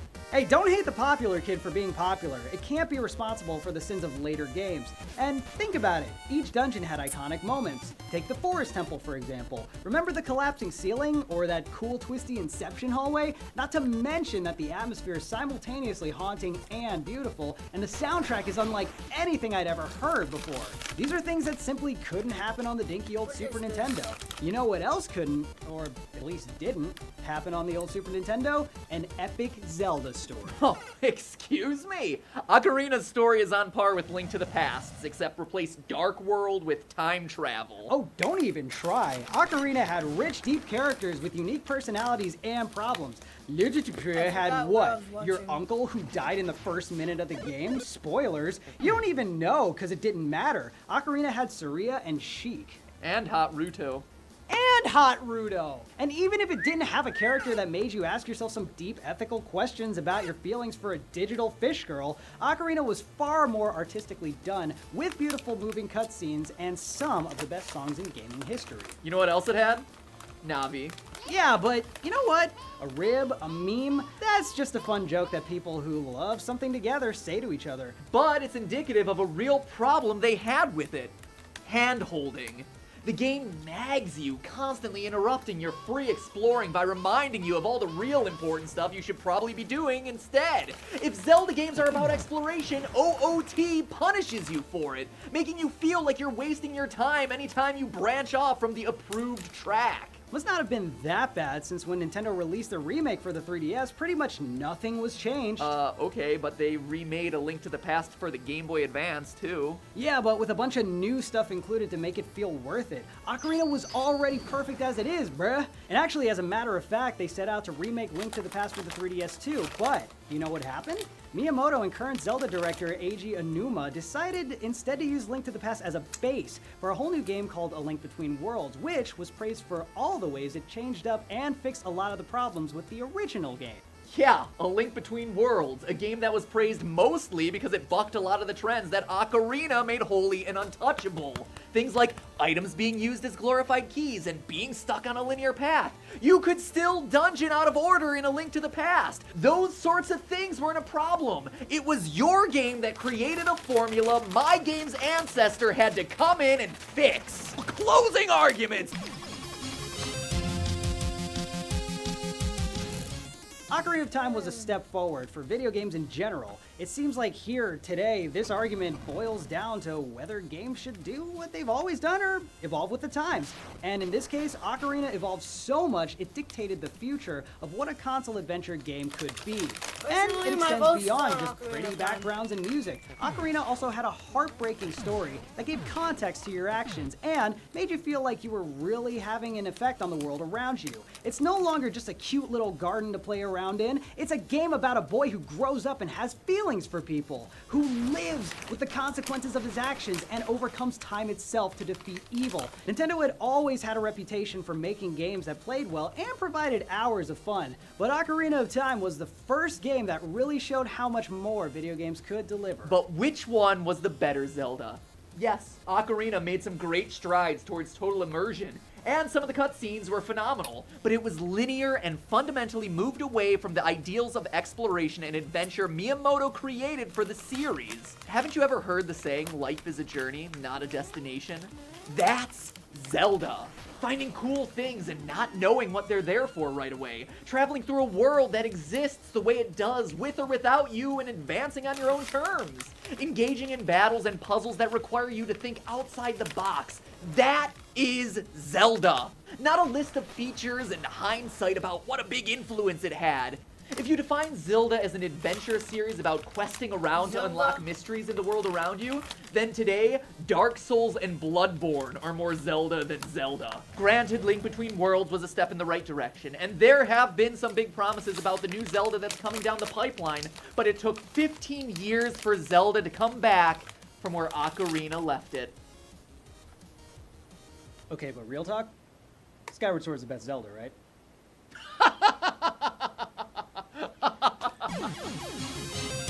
Ladies and gentlemen of the internet, we have reached deadlock. Now that the decision is in your hands, which Zelda game is the high ruler of the franchise, Ocarina of Time or Link to the Past? Click on one to choose, or write your answer in the comments and send this debate once and for all. This year, I got serious about my taxes. I met with the TurboTax expert because I had 2 full-time jobs, lawyering and Miami, all on my own.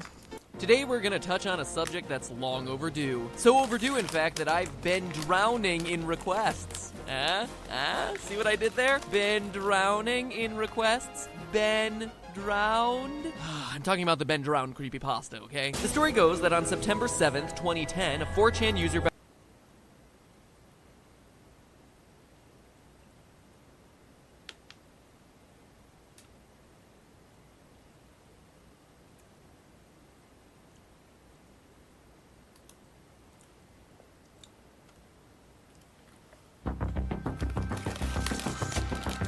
No creepypasta, it's 10 o'clock.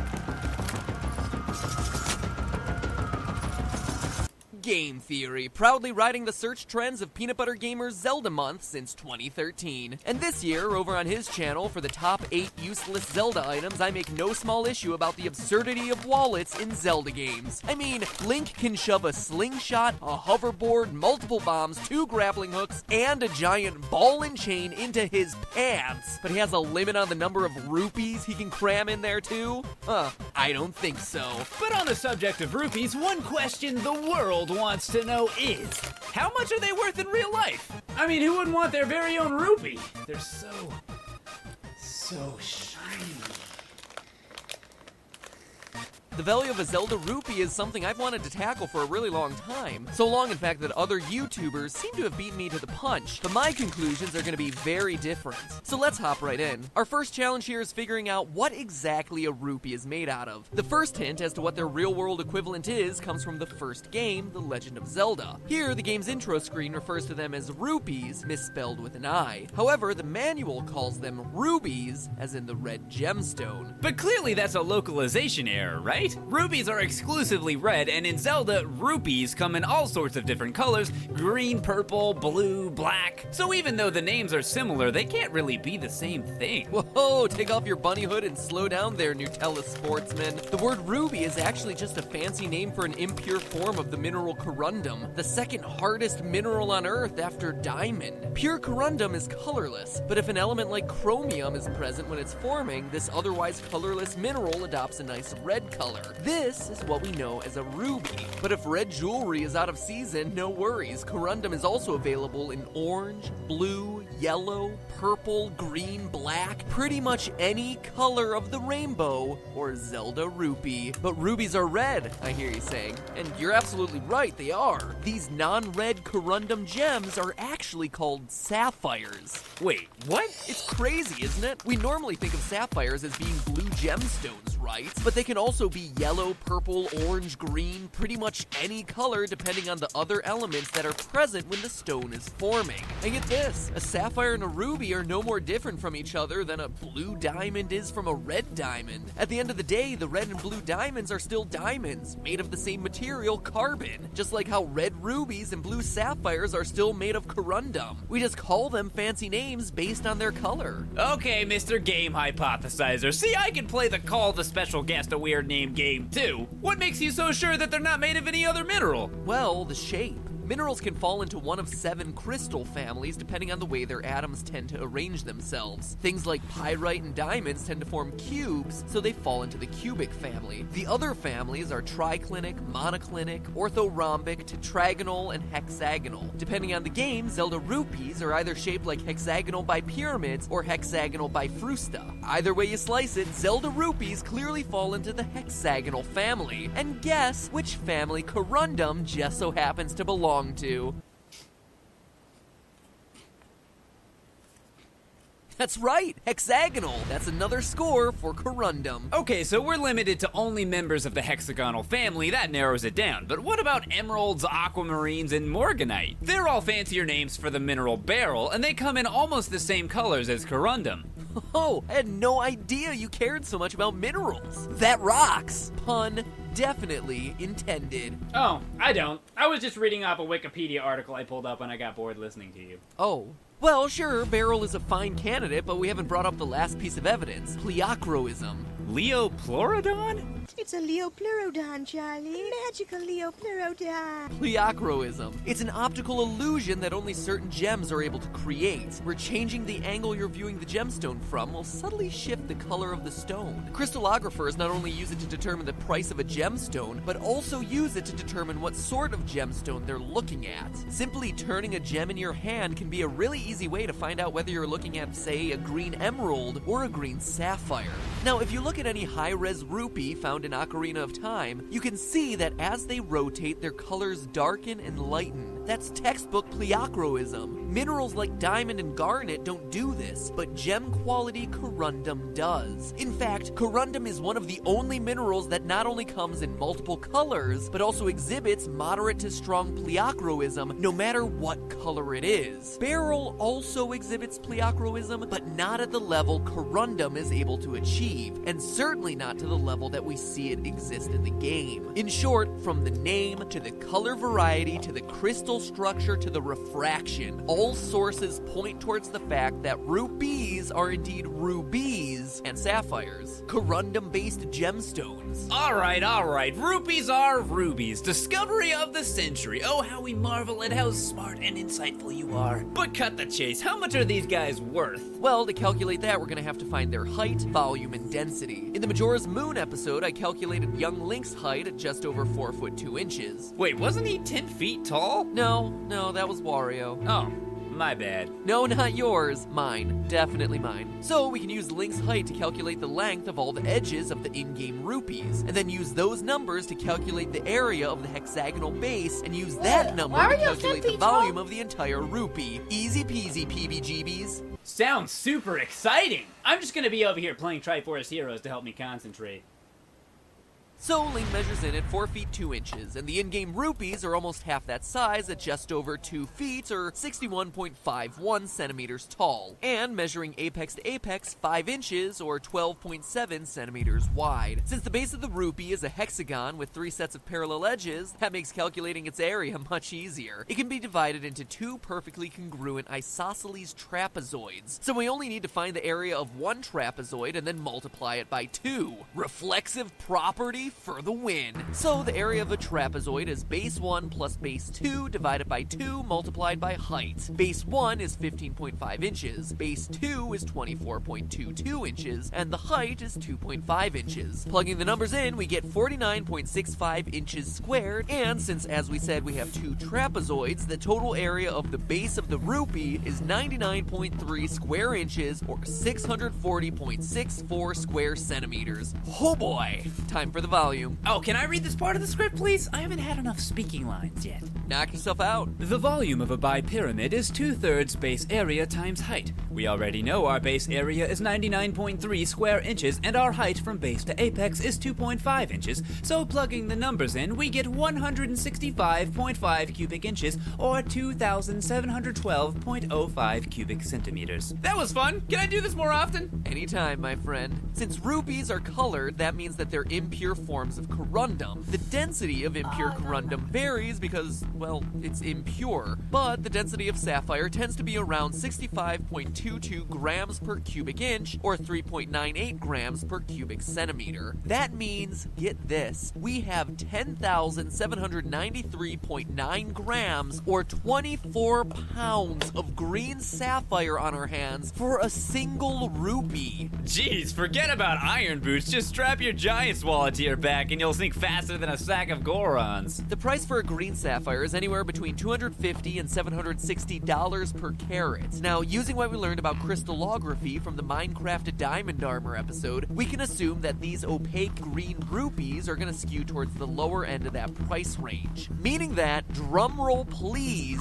we're finally able to get the value of a single green Ocarina of Time rupee, which is, get this, an astonishing $13,492,448.75. No wonder Link goes around smashing everyone's pots to find these things. Man, really puts into perspective how much you're paying for that refill of bombs. Vegemite competitor, you truly are a beautiful gem of a human being. Thanks for having me on, Cartridge Guesser. And thank you for having me on your channel to complain about wallets and other stupid items, like magic armor, which, now knowing the value of a rupee, makes even less sense. Ugh, it gets me upset just thinking about it. You should mention that they can go watch our other video by clicking the spinning rupee right there. I think you just did, my friend. I think you just did. But hey, that's just a theory. A game theory. Thanks for watching. But seriously, click that rupee. You'll be glad you did. We're pretty hilarious. And while you're at it, subscribe to both our channels since we're cool guys who do cool videos about cool games. Or at least that's what MatPat told me to say anyway. Personally, I'm not so sure about the cool part. Well, cool guys is a relative term. We did just spend a couple paragraphs analyzing the dimensions, volume, and density of fictional video game currency, and then nerding out over geometric formulas. So, cool by internet standards, I guess? Maybe? And speaking of excessive amounts of money, last time on the Super Amazing End Card Tournament, when asked whether you wanted to find your true soulmate or $10 million in cash, 62% of you chose true love, a soulmate, whereas everyone else voted for cash. $10 million, though, still not gonna get you a single green rupee from Legend of Zelda. Crazy. This time, no vote. Just check out the video over on PBG's channel, or if you want more Zelda math, click over here to see me analyze one of my favorite Zelda items of all time, the hook shot, and find out why it's perhaps the most deadly item in Link's arsenal. Oh, but not to the enemy, to Link himself.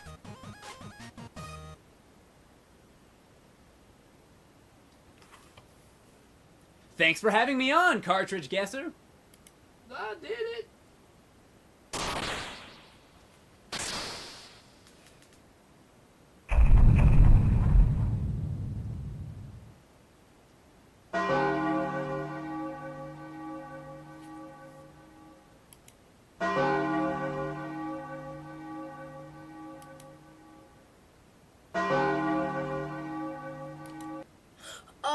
I thought he used the same effect in this video as when he was like quitting game theory, so I was like depressed, and I checked the video and it was 9 years ago.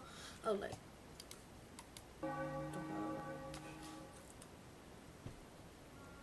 Majora!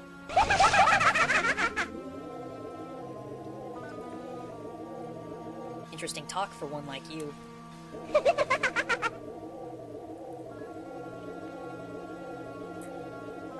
I'm not here to stop you, Majora. I'm here to shed light on what you really are. Not an evil godlike being bent on destruction, but a child of an African legend whose story is more tragic than anyone could have seen.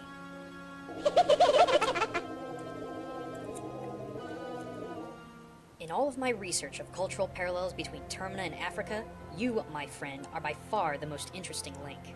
I discovered that you are not some deity, but the tragic, long-lost son of one, and I can prove it.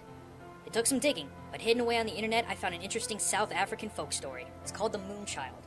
Not a super popular story, mind, and there's little else besides this one reference that proves its existence. But that's how many indigenous cultures work: storytelling and word of mouth. To summarize, in ancient times past there lived a great chief called Bulane, possibly a demigod of the celestial heavens, and he was distinguished from all men by having a full moon upon his chest. The chief also had 2 wives. The older had bore him many children, however none of them possessed the marking of the full moon such as he. Sure, they had stars and crescents, and the chief loved them all the same, but none possessed the full moon, the sign of his race, and this deeply upset him. That is until one fateful day the younger wife bore him a son, and he was born with the full moon upon his chest. Bulane was overjoyed that his lineage could continue. However, the elder wife was overtaken with rage and jealousy. When the younger wife was asleep, the elder took the newborn and made several attempts to kill the child. She would have succeeded if it were not for a tiny mouse who overheard the plot of the elder wife, and saved the baby by taking it to a camp of traders who took the child in. The men cared for the child tenderly until one of Bulane's people, who came to trade, saw the babe who was the spitting image of the chief himself, and bore the full moon on his chest. Bulane hastily was informed of what the trader saw, and rushed out to take his long-lost child home. The return of the Moonchild was widely celebrated, while the evil elder wife was driven away back to her father's people. You, Majora, are the Moonchild of that story. But your version of that story doesn't have a happy ending, does it? No one's come for you, have they? No friendly tradesman to care for you after you were left to die by your stepmother. No mouse who saved you from her initial wrath. Everything about you, from your interactions with others to your final forms of combat, you act as an undisciplined child, playing childish tricks, giggling and throwing tantrums. Who could discipline you if you had no parent? Is being the full moon child the reason why you chose a full moon to destroy the peaceful town of Termina? As a way of telling the world that abandoned you who you were before they suffered like you did? Yet even in your rage, your sadness is obvious. Your sign, the full moon, even in all of its personified rage that you gave it, still weeps. Why? Does it weep because you weep? Because you lost the chance at a family due to the actions of someone who was supposed to love you? Even within your own world, the evidence of your origin is overwhelming. Upon entry, we see a large, single tree with long, reaching branches and an exceptionally thick trunk from base to top. You cannot tell me this doesn't hark to the baobab tree. Africa's symbol of strength, wisdom, health, long life, and beauty, the very symbol of creation and a link to its past. Yet, this is where we sit when we find you. What's even more interesting is how you and the children around you are referred to in-game as moon children, all of you looking similar, but having a few differences. So we can conclude that all of you are siblings, or at least related, and all children of the moon, just like the children of the moon of Chief Bulane. But you, Majora, you are alone. You isolate yourself from the other children, sitting by yourself underneath the baobab tree. On the outside, you act in control, angered, even evil, but on the inside, you're scared and alone. Face it, Majora, you are the full moon child of the legend. The evidence is overwhelming. Yet unlike the story, there was no mouse to save you from your evil stepmother. There was no band of kind tradesmen to take care of you. You were left alone to die. And as time passed, your lonely life built bitterness within you. The universe denied you your love from your family, so you turned your spiteful eyes to Termina, the happy town where friendship and love was blossoming. In fact, with all these parallels between Africa and Termina, the mass culture, the bosses, everything, it's why you chose Termina to be destroyed, isn't it?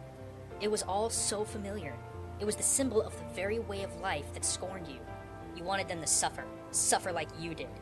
And how else could you do it but by destroying these people with the biggest calling card you could create? No one, not even the celestial beings, could ignore what you were going to do. The heavenly family that you believed abandoned you couldn't help but see you now. But even in all of your bitterness and rage, your overwhelming sadness shines through. You still cry, you still hide yourself away, and all you want is someone to play with you. So end it, Majora. You were defeated by the hero of time, and you will always be defeated again. Let go of the past and embrace what you can become, or let it destroy you like so many other spirits and gods that came before you.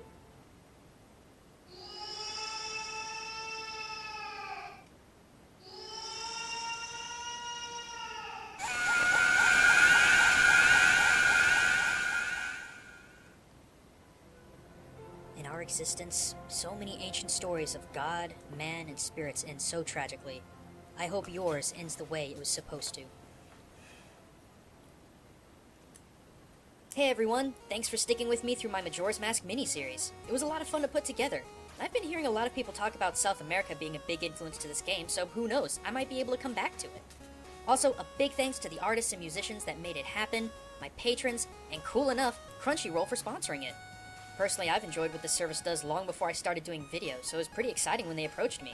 For those of you that don't know, Crunchyroll is an anime streaming service that has more shows than I've... Hey everyone, Gaijin Goomba here. Well, since Peanut Butter Gamer started an internet sensation with Zelda Month, I guess I might as well jump in too. But what to talk about? I've already covered so much with this franchise, what can I be missing? How about one of the most overlooked groups in all of Hyrule, the Gerudo? Is it Gerudo? Gerudo? Whatever. But yeah, believe it or not, this girls only club of thieves and warriors have one of the most direct connections to culture and history I have ever seen. No, they're not Arabic. Though I understand from my Islamic episode of Ocarina of Time, you might have come to that conclusion. Believe it or not, these girls are actually Greek. It all actually comes together in a neat little package through the mythological warrior race known as the Amazons, a country of tough-as-nails women who were charged by Herodotus to watch over the borders of modern-day Ukraine. While very different in terms of appearance, religion, and hierarchy, it's the social structure that forms the unique bond between the Gerudo and the Amazons. With both groups, no men were allowed into their warrior organizations. The Gerudo, by their own volition in game, state that men are too pathetic and weak to have a favorable place in Gerudo society. Of course, Ganondorf being the only exception, but he's off trying to dominate and eventually ruin the world instead of taking care of his people, so we might as well write off his association with the group entirely. Likewise, in Amazonian country, men were not permitted to have relations with any Amazonian woman, let alone step foot on their territory. To do so would likely mean imprisonment or death, but it was usually the latter. But this didn't stop the Amazons from procreation, oh no sir. See, once a year they would set out to their neighboring territories and find suitable mates to have their children, to make sure their way of life didn't die out. The girls born from this process became the new Amazonian generation, while the boys were sent back to their fathers, or likely exiled into the wilderness to survive on their own. Interestingly enough, though, the gossip stones from Ocarina of Time state that once in a while the Gerudo will venture into town looking for boyfriends. One can only assume that this is to make sure that the Gerudo way of life would also not die out.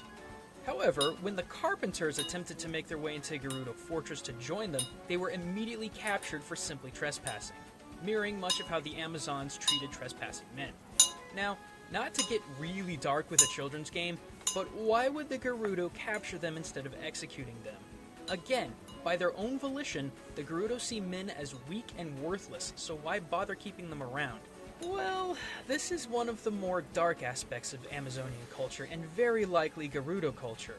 Another interpretation of Amazonian repopulation happened during periods of war, wherein Amazons would not completely destroy their enemy, they would take slaves, particularly male slaves. And once or twice a year, yeah, I think you know where this is going. In a way, since the Gerudos never attempt to kill you, only capture, I get the sneaking suspicion that they have bigger plans for the Carpenters and Link. But speaking of Link, I'm sure many of you are saying that he's a massive wildcard in this formula. After freeing all the Carpenters and defeating the Gerudo guards, the women immediately accept him into their organization without any other questions or trials. Does this destroy the parallel between the Gerudo and the Amazons, who would never allow a man into their country? Believe it or not, dear theorists, this is not entirely true. The ninth of Hercules' 12 trials in order to become a god was to obtain a magic girdle given by Ares himself to the queen of the Amazons, Hippolyta. It was this magic girdle that gave Hippolyta dominion over all of the Amazons. Granted, this was the ninth labor, and the stories of Hercules' trials were already becoming well known. It was because of this that upon finally meeting with him, Hippolyta simply gave Hercules her girdle, having been so impressed with his previous exploits. If that ain't a symbol of welcoming into Amazonian country, I don't know what is. So again, we have another big connection between the Gerudo and the Amazonians. Actually, come to think of it, Link is a whole lot like Hercules. Not only gaining the trust of a race of warrior women, but also being a destined hero of great power and courage. And, oh man, if you count the 3 dungeons of Child Link, the 5 temples, Kakariko Well, Ganon's Tower, the Ice Cavern, and the Gerudo Training Ground mini-dungeons, that's 12 trials! Holy cow! Legend of Zelda is Greek! Okay, I gotta go. I gotta dig into this theory further. But while I do that, be sure to click that little eye icon to check out more of my videos about Zelda and the real-world culture that helped shapes the game. And another big thanks to Noteblock for letting me use his music. And of course, don't forget to subscribe for more education through gaming. But until next time, everyone, this is Gaijin Kumba, signing out.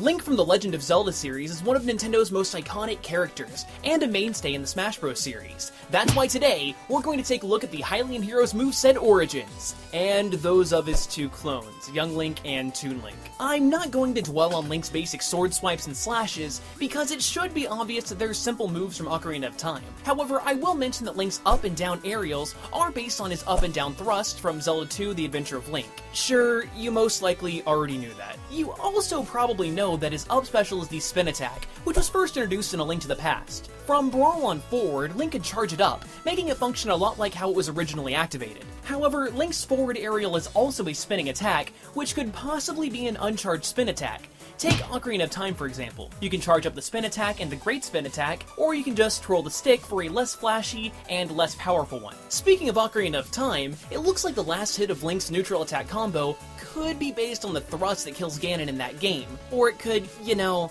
just be a thrust. His dash attack also has gone through a few changes over the years. At first it was a basic thrust, just like the last move we talked about, but in Melee and Brawl it became more of a swipe. On the Wii U and 3DS though, it was changed to the jump attack, which originated in Ocarina of Time as well. Also changed in that latest entry of Smash was Link's edge recovery attack. Instead of it being an overhead swipe, it now more closely resembles Link's crouching attack that first appeared in Ocarina of Time. Honestly, that's about all I could find on Link's basic sword skills, because the rest were completely original for Smash. However, Link made a guest appearance as a playable fighter in the GameCube version of Soul Calibur 2, and these made-up moves heavily influence the attacks that he has in this title. In the first two Smash Bros, Link does a little sword rain of rapid jabs if you're near an opponent. Bam! It's in Soul Cal. This over-the-head half-moon swipe, it's in Soul Cal. All these different kicks that Link never does in the Zelda series, they're in Soul Cal. For defense, Link's dodge animation seems to be the roll attack that was first introduced in Ocarina of Time, and every so often, Link's shield will block projectiles. This has been around since the very first Zelda game.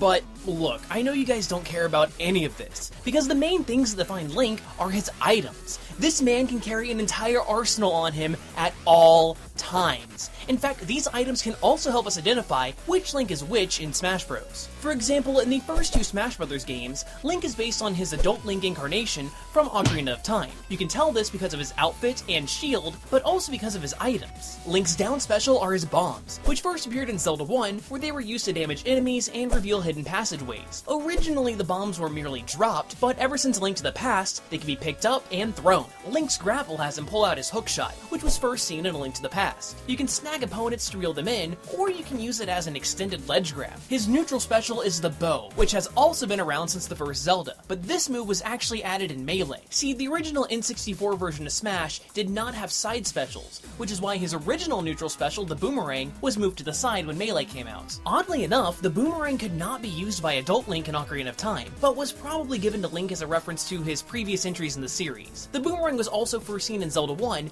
and could be used to pick up items out of reach. This item retrieval feature wasn't implemented in Smash, but its successor, the Gale Boomerang, could pull items and characters closer to Link. This actually is a great segue into my next point. In Brawl on Forward, the Ocarina of Time Link was replaced by his Twilight Princess incarnation. Not only does he have a new outfit, but the hookshot was changed to Twilight Princess's claw shot, the fairy bow became the hero's bow, the bomb design more closely resembles those made by the bomb maker Barnes, and of course, the Boomerang was replaced by the Gale Boomerang. Well, unless you count the custom move where Link can swap it out for the standard variety in the new Smash Bros. For Wii U and 3DS. In fact, Twilight Princess's influence seeped into Link's up taunt, which activates his sword sheathing animation from that game. His down taunt is just a weird recycled taunt from the original Smash Bros., but his side taunt is really strange.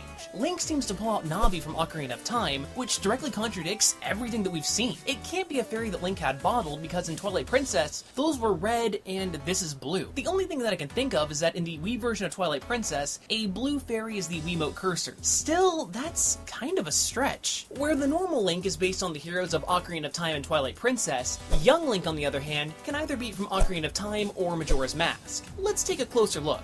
Young Link is equipped with the Kokiri sword and a Deku shield, the latter of which was only seen in Ocarina of Time. Like his older counterpart, young Link also uses a boomerang, but unlike him, young Link can actually use it in Ocarina of Time. This wasn't seen in Majora's Mask because young Link got a bow of his own in that game. However, young Link doesn't use normal arrows in Smash. He instead uses fire arrows, which were first seen in Ocarina of Time. But like the bow itself, they could only be used by adult Link, and young Link got his own in Majora's Mask. His home stage, Termina Bay, is also directly from Majora's Mask. Young Link's taunt has him drinking a bottle of milk. If we translate the Hylian on the bottle into Japanese, it reads Non Non Miruku, or Lon Lon Milk in English. This of course is a product of the Lon Lon Ranch in Ocarina of Time, which isn't present in Majora's Mask. However, the bottle in Majora's Mask has the exact same thing written on it, meaning that it doesn't help us identify which version of young Link this really is. Finally, this one is a bit strange. Young Link couldn't use a hookshot in Ocarina of Time, but he could in Majora's Mask. Yet the hookshot in that game has a vastly different design. Based on all that information, it looks like the young Link that we see in Melee is either an amalgam of both the little heroes from Ocarina of Time and Majora's Mask, or simply the Majora's Mask Link with some of his items from his last adventure. Yet when Brawl came around, young Link was replaced by Toon Link, who obviously hails from Wind Waker. He carries his hero shield, his boomerang, hookshot, bow, and bombs, which all look like they did in that game. The bomb's smoke even resembles how it appears in Wind Waker. Even some of Toon Link's custom moves harken back to his debut title, with the sliding spin attack resembling the hurricane spin that he can learn, and his fire arrows helping cement that Toon Link is definitely young Link's replacement. As for taunts, Toon Link can pull out the Wind Waker, which he taps 4 times. Up, center, left, and then left again. Unfortunately, this isn't any of the songs that Toon Link can learn in Wind Waker. His side taunt lets him summon a fairy, which was added in the Wii U and 3DS Smash to make him more like normal Link, but with the design from Wind Waker, which is great because before, Toon Link just looked like he had no idea what was going on. Hey guys, where am I?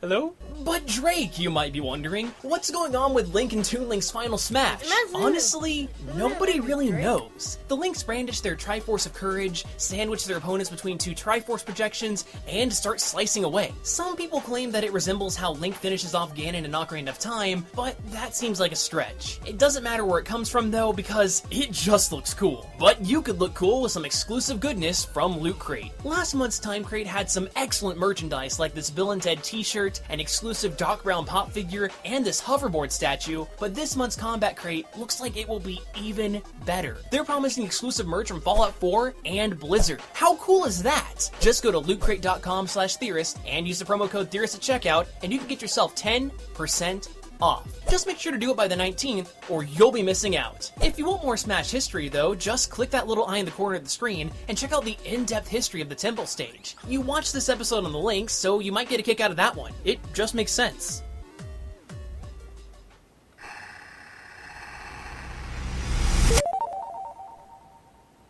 I started at 8 o'clock with the first video.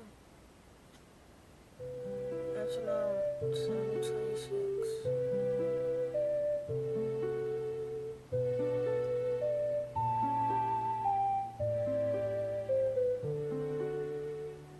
The Legend of Zelda.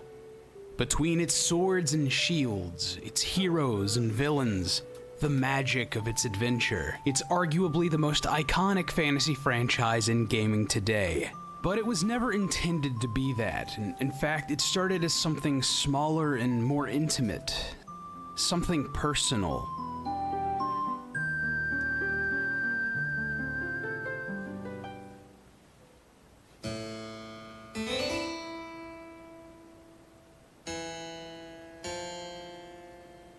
After the massive success of his arcade platformer Donkey Kong in 1981, designer Shigeru Miyamoto had risen to a position of power and respect at Nintendo. So naturally, when the company moved towards developing and releasing games for their own console, Miyamoto was given the reins of a new team named Nintendo R&D4 and given the directive to make great, exclusive content for the platform.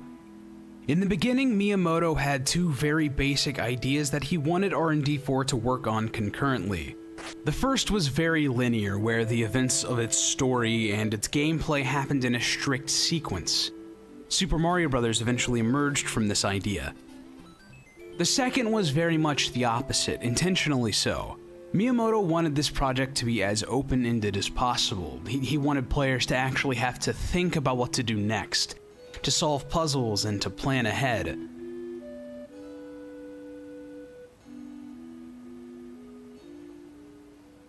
Now, this wasn't unheard of in the PC gaming market of the time, as evidenced by titles like Origins Ultima, but PC RPGs were more cruel than kind, and more often than not had very little focus or direction. The console market had even fewer options. That was an industry filled with action platformers and shooters. Here, Miyamoto saw an opportunity to create something unique and focused in that space. Using this direction as a framework, Miyamoto took heavy inspiration from memories of his youth. His childhood afternoons spent hiking and exploring the countryside of Kyoto, where he found fields, forests, and lakes evolved into an overworld for players to similarly traverse. Caves that he found on these little adventures became dungeons to delve into, and the maze of sliding doors in his home informed their labyrinth-like structure. It was simply a huge world, and you wouldn't be able to explore it all in one sitting, at least not on your first playthrough. To circumvent this, the programmers added a revolutionary battery-powered save feature to the game, making this project the very first console game to ever include saving and loading a player's progress. It can't be understated how important a step that this was for console games to take. It's a feature used in nearly every single game today. Now, Miyamoto's main priority, especially in the NES era, was and always has been making games fun first. So the story for this project was never a main focus. It was meant simply to be a groundwork for the gameplay.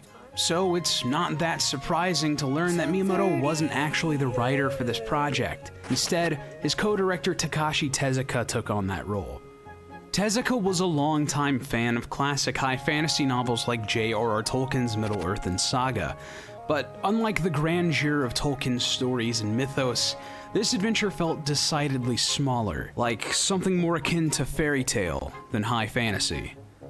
The land of Hyrule was peaceful and prosperous, until the day that Ganon and his army invaded with the intention of stealing the otherworldly Triforce. After he got his hands on a fraction of this sacred artifact, that which represented power, Hyrule's princess Zelda broke one of the other pieces into 8 shards and scattered them across the land. And after being kidnapped herself, she left instructions behind with her handmaiden Impa to find someone courageous enough to stand up and fight against Ganon. Impa finds such a hero in the protagonist of our quest, a small elven boy named Link, who took heavy inspiration from Walt Disney's Peter Pan. Zelda has a somewhat more interesting story, though. While her character and her role in the plot were set in place from the beginning, her name was not. Miyamoto wanted her name to be something special, something uncommon and magical to his fellow countrymen. Eventually, he discovered one Zelda Fitzgerald, wife of Great Gatsby author F. Scott Fitzgerald, and fell in love with the sound of her name. The rest is history. The plot for this Legend of Zelda as it plays out in the game actually resembles a very basic version of the hero's journey, or monomyth, a storytelling structure that many narratives intentionally or unintentionally fall into. Boy leaves home, acquires magical sword from a wizard, defeats foes and overcomes great obstacles all while growing stronger, acquires the pieces of a mystical artifact, confronts and does battle with the villain, rescues princess, and everything returns to normal. It wasn't anything spectacular, but given the era the game was developed in and Miyamoto's focus on fun first, it was completely serviceable. Interestingly, whispers on the internet suggested that the game wasn't always supposed to be so simple or even so strictly fantasy or fairy tale. Though Nintendo hasn't outright confirmed this themselves, according to hearsay, Miyamoto has stated that early in development the pieces of the Triforce were originally intended to be powerful microchips sent from the future, and that the player was meant to be able to travel between these two settings. This was supposedly also the origin of the player character's name. He was to be the link between these worlds.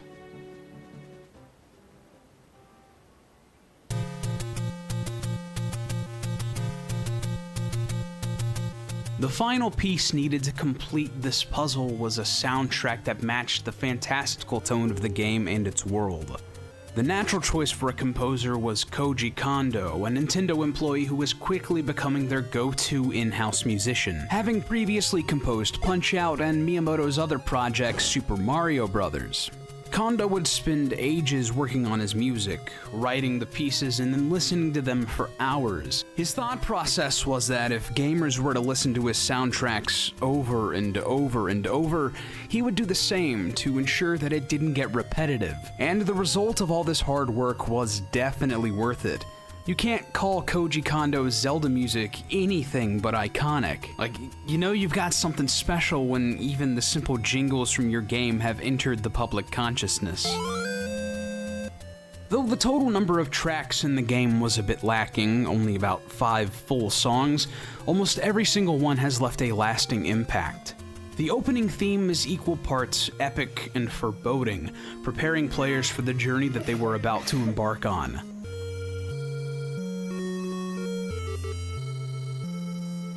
The overworld theme trades that foreboding for whimsy, expressing a tone of swashbuckling and fearlessness that any adventurer should feel.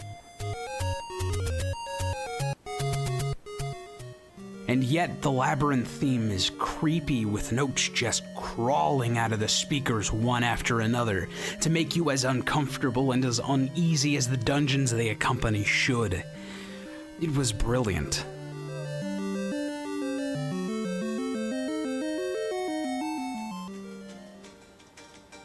Nintendo had something special on their hands, a lovingly crafted, intimate fairy tale of their own creation that harkened back to feelings of childish wonder and adventure. But that didn't calm the fear of Nintendo's management. In a market full of fast-paced platformers and action games, there were those within the company who were worried that gamers wouldn't respond kindly to Zelda's open-ended map, proto-RPG elements, save system, and complex objectives. But others were even more confident and recognized the value and individuality of the game they'd created, so much so that they wanted people to know it the second they laid eyes on it.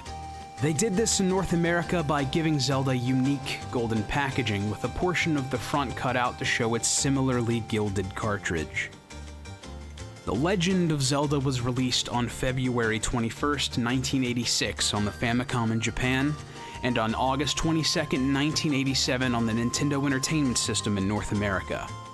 Despite the worries of Nintendo's management, the game was a smashing success, being the first NES game to sell more than 1 million copies. It ended its run at well over 6.5 million. And the masses weren't alone. Critics also fell in love with the game. Since its release, The Legend of Zelda has consistently been named one of the best NES games ever, finding its way to the top of Nintendo Power's top 30 Nintendo games from its very first issue, well into the 1990s. It currently holds the Guinness Book of World Records title for the highest rated game of all time. No, that's not true. Ocarina of Time. Years later, The Legend of Zelda remains one of the most influential games ever. Its non-linear gameplay, open-world map, and revolutionary save system paved the way for longer quests to be had on consoles. It solidified the action-adventure genre as a powerhouse in the gaming space, and its focus on open-ended gameplay was arguably decades ahead of its time. Shifts in the industry today trend towards this idea, and some of the most successful games of modern times have pretty much mastered it. After a success like this, it was unthinkable that this game wouldn't get a sequel or spawn a franchise. But could those games possibly live up to this one? Who am I kidding? This is freaking Zelda! This game was only the first step in a lifetime of adventures. What's up guys, Lee here. I really appreciate you giving this video a watch. I've been working on getting this ready for a while, so it's exciting that it's finally out there. I very much hope that you enjoyed it, and please tell me what you thought of it in the comments below. For now, you can follow me on Twitter @Tef. In Albion, no matter where you go or what you do, your mount will accompany you on your journey. Perhaps you'll pick the ox, a merchant's best friend. It can carry anything you throw at it. Anything. Okay, maybe not that much. Or the fearless armored horse. It doesn't mind riding even into certain death. And in case you want to cosplay as the ultimate edgelord, we've got just the right mount for you. Perhaps you prefer a more peaceful life, that of a gatherer. This deer will help you haul your resources. Just look at these strong legs. If you're unfortunate enough to encounter this beast, honestly, just run. Or go with a cat like everyone else. It's cute, I get it. Whatever your style or what you do in the game, Albion Online has the right companion for you. Let's get real. There aren't a lot of franchises that have a pedigree that can stand up against Nintendo's fairy tale fantasy, The Legend of Zelda. The franchise has been going on since 1986, and across dozens of installments in the series, Nintendo hasn't been afraid to experiment with their Golden Triforce. They've completely changed the series' graphical style, framed the gameplay around looping time mechanics, and plopped the player in the middle of an ocean without a second thought. But perhaps the single biggest way the Zelda franchise has evolved over the years is through the way that we, the players, control Link. Newer consoles like the Wii, 3DS, and Wii U have offered up whole new ways to play Zelda, but is that really any better than the old school analog controls? Should we be stabbing, swinging, and slingshotting our way through Hyrule, or should we just all be leaving that to the A button? Ladies and gentlemen of the internet, welcome to Deadlock!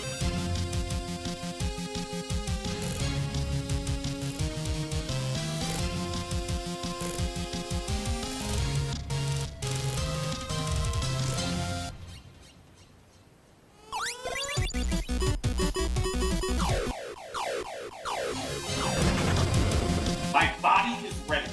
Not ready for this. Let's start this off easy, Reggie. The classic controls in The Legend of Zelda are a well-known established control scheme. The Legend of Zelda franchise has been going on for nearly 30 years. That's an insanely long amount of time. And for the first 20 years of this 3-decade run, the Zelda games had consistent controls that felt like second nature. You pick up a Zelda game, your thumbs settle in for the long haul, and you're immersed in Hyrule. One button attacks, other buttons for items. Simple, intuitive. So intuitive, in fact, that a lot of times the Zelda analog controls became the industry standard.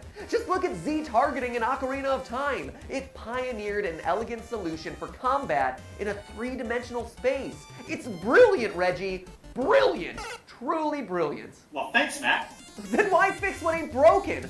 Twilight Princess on the Wii was the first time we really started to see these motion controls start to creep into these games, waggling our way to victory. But if something works, then why reinvent the wheel? Well, the thing about a franchise with a long history is that as a player, you shouldn't be doomed to keep repeating the same thing the same way. You need to use what's great about the series to make it even better, fresher, more immersive.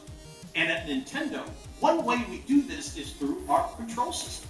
New control inputs mean that all our developers, Zelda included, can come up with new and interesting ways to design puzzles or battle scenarios, and that would have been flat out impossible in older systems, older games, and yeah, on other consoles.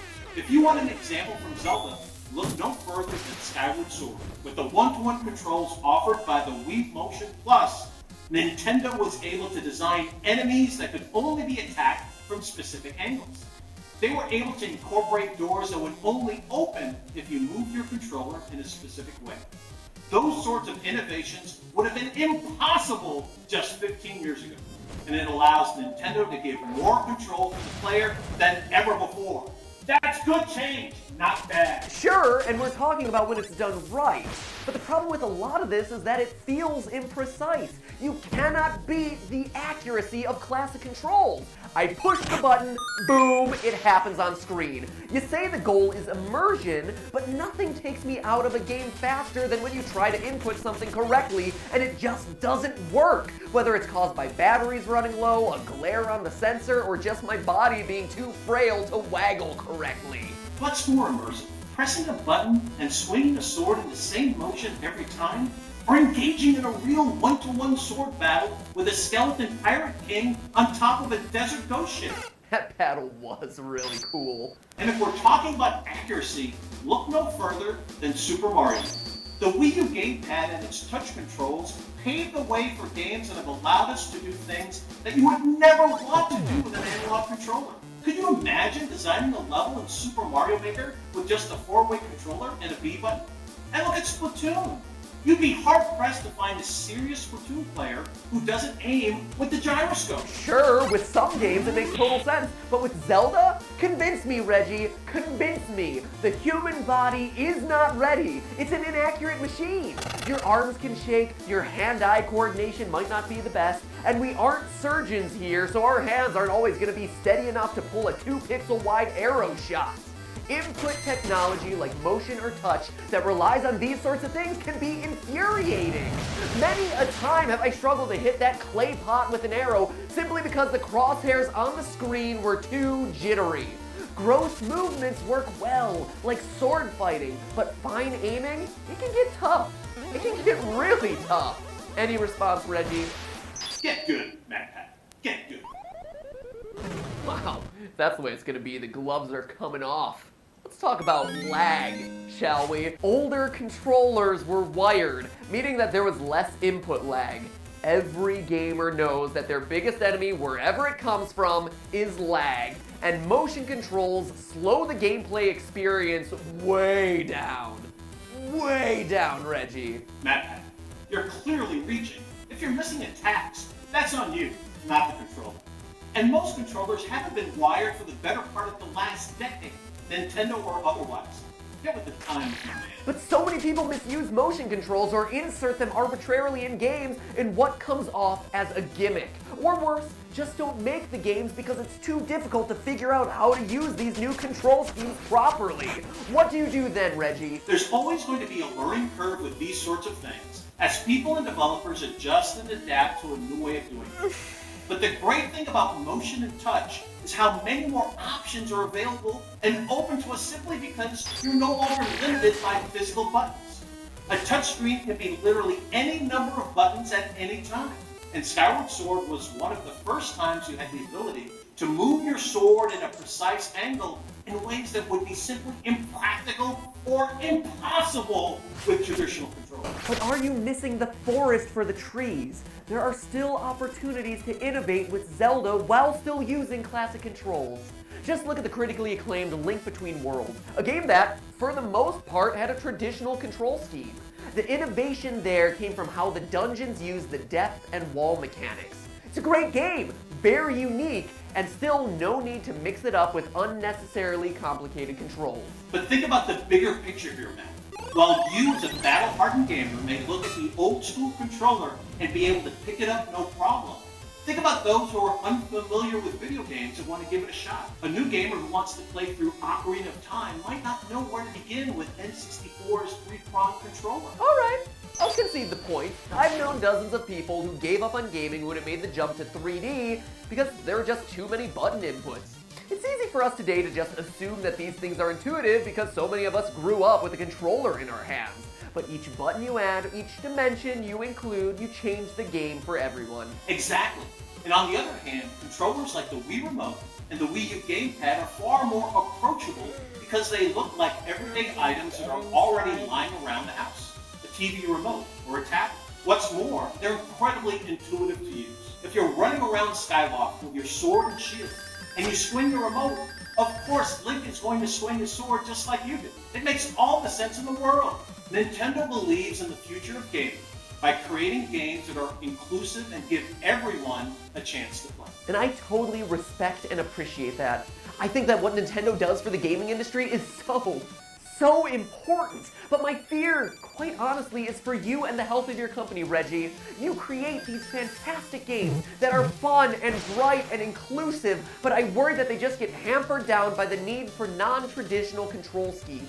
Your emphasis on fun and inclusion and innovation are all things that I personally believe in, and I want you guys to be around for a long time to come, but I don't want motion controls to be the thing that ruins otherwise good games. You yourself, Matt, have said in your videos the importance of innovating with the times, not just doing the same thing over and over again. And if we can figure out new ways to immerse the player by giving them new controls, why wouldn't we do that? After 20 years, Would you really want another Zelda game that's just more of the same, or would you want something that dares to be different? You mentioned the success of Zelda: A Link Between Worlds. And while part of its success was the new gameplay, another key part of its success was us being willing to shake up the Zelda formula by opening up the world and making it non-linear. And as a result, it's consistently ranked as one of the best Zelda titles across the franchise's history. Not just by websites and reviewers, but by fans. Fans here on YouTube. And we're doing it again with Zelda Week. What's great about Zelda Breath of the Wild is we put the power in the player's hands, for them to explore this vast world any way they want. It's an opportunity for you to do what you want in this fabulous world that's living, breathing, teeming with adventure. Is innovating a risk? Yes, always. But are we willing to take that risk in order to deliver better games to gamers everywhere? Absolutely. Ladies and gentlemen of the internet, we have reached deadlock. Now the decision is in your hands. How should Nintendo continue with the Zelda series? Should they continue to innovate, finding different and interesting ways to change up the series moving forward, or rewind back to their roots and create a new game with traditional controls? Click on... Amazon is overcharging you, but I can show you how to avoid it. Don't spend another dime on Amazon. Friday night.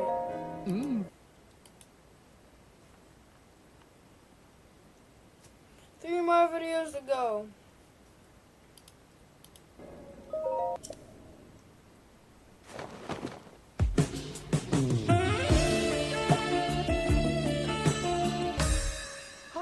Oh, you're all just jealous.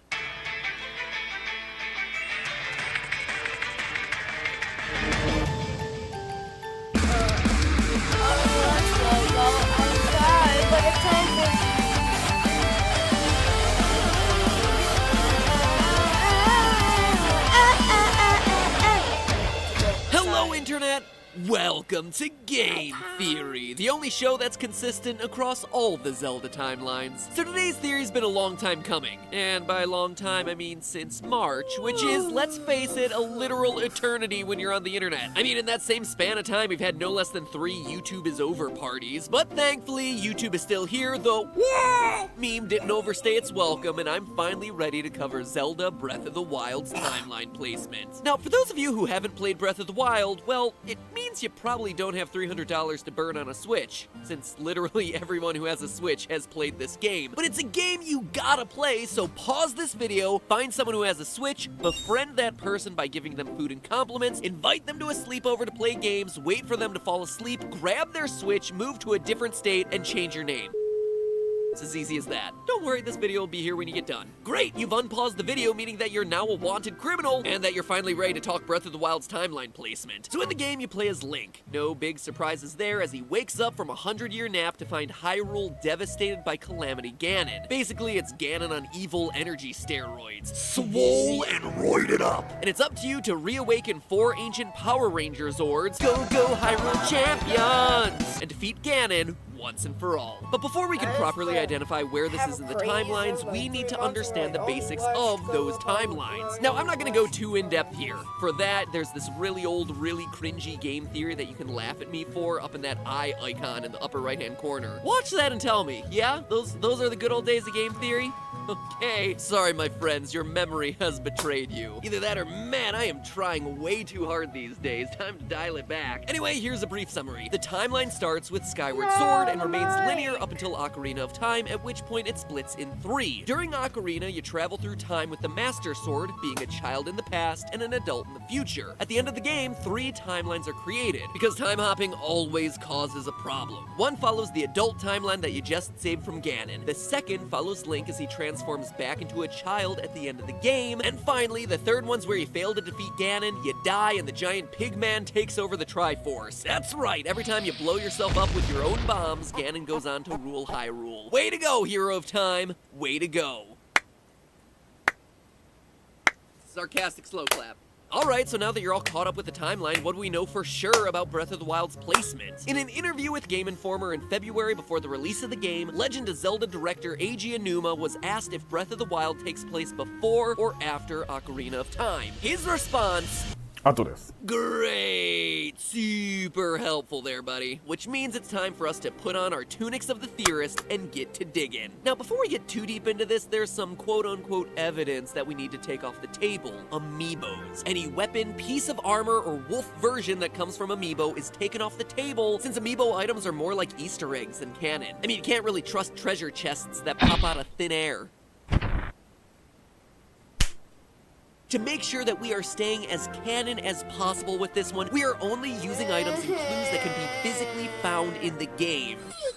Oh, sorry there, buddy. But who's a good boy? Who's a good boy? Who wants to chew on Tingle's leg? Yeah, you do. Before the game's release, the biggest piece of evidence was salt. And no, we're not talking about Rivali's saltiness for having to assist you in your journey. I mean, it's just asinine. We're talking about rock salt, found by smashing mineral deposits. According to the flavor text, rock salt is, quote, crystallized salt from the ancient sea commonly used to season meals. Ancient sea, you say? Online Zelda theorists immediately concluded that this could be referring to the Great Sea, the flooded overworld that's your main setting in Wind Waker, which would put the game pretty solidly in the Adult Era timeline. The Adult Era was then further supported by two races that Link interacts with only in Wind Waker: the Rito, a bird race, and the Korok, leafy-faced forest spirits. And it was easy to tie the Koroks from Breath of the Wild to the Koroks of Wind Waker because they look almost identical to each other. And for a series that changes the looks of the races with almost every game, this is saying a lot. Then you have the Rito, who came into existence in Wind Waker. According to Eiji Aonuma in the Japanese-only publication Zelda Box: The Wind Waker Fan Book, quote, "We set it up so that the Rito tribe was the evolved form of the Zora tribe that appeared in Ocarina of Time, and the Kokiri tribe left the forest and became the Koroks. Their appearances are different, but they share the same bloodline." End quote. Cool. That's totally cool. I could never come up with a video game that is as influential as you guys, and I'm not trying to tell you how to do your job or anything, but have you never heard of Charles Darwin? The Zora evolved from aquatic animals to birds when Hyrule is now almost completely water. Anyway, between the rock salt and the races, it seemed like there was a good case for Breath of the Wild taking place sometime after Wind Waker, or at least there would have been if Wind Waker was the only appearance of all of these things. You see, while the Korok only seemed to show up during the events of Breath of the Wild and Wind Waker, the Rito can actually be found in the other two timelines. In the Child Era timeline, you can find a stone relief in Twilight Princess's castle town that shows Child Link meeting with the Gorons, Zoras, Hylians, Wakas, and lastly, the Rito. Not only that, but in the Failed Hero timeline, we have the Faka. F-O-K-K-A, YouTube, okay? Don't demonetize this video, thanks. The Faka are giant humanoid bird-like enemies found in the Great Palace of Zelda 2. These enemies could very well be the ancestors of the bird-like Rito warriors, placing Breath of the Wild sometime after the adventures of Link. Finally, the rock salt's reference to an ancient sea could refer to Wind Waker's ocean, sure, but it could also be referring to the ocean that used to exist in the Lanayru ruins from Skyward Sword. And you don't have to listen to me, take it from Fee, since heaven knows you didn't listen to her the first time you were playing the game. We've arrived at the Lanayru Desert. The terrain in this area changed dramatically as climate forces rapidly turned it into a desert. And since the major dungeon of this area is a derelict pirate ship, it shows that this area was once covered in water. Which means at this point, Breath of the Wild could still be in any of the three timelines. So let's return back to Breath of the Wild. Another big clue we get from the game comes in the form of Link's memories. While adventuring across the lands of Hyrule, Link will find certain locations that trigger long-forgotten memories from before he took that 100-year nap. In front of Hyrule Castle, a small ceremonial circle is home to memory number 1. In this memory, Zelda is dubbing Link the new hero of Hyrule and says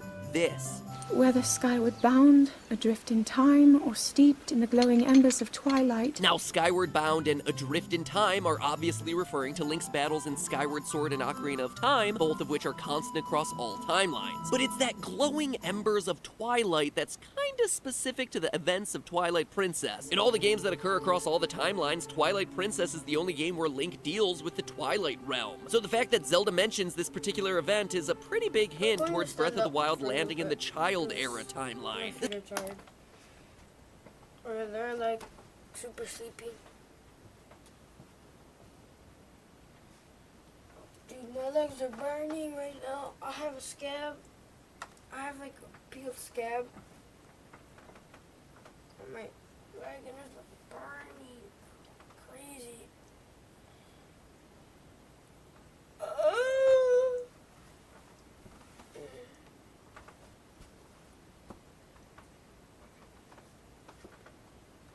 Dude, This is insane. Unhealthy what I'm doing. It's only been 2 hours.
Back to sitting down. Oh my god, I stopped my time.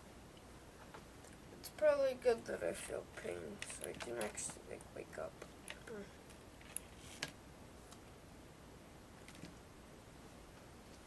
Oh.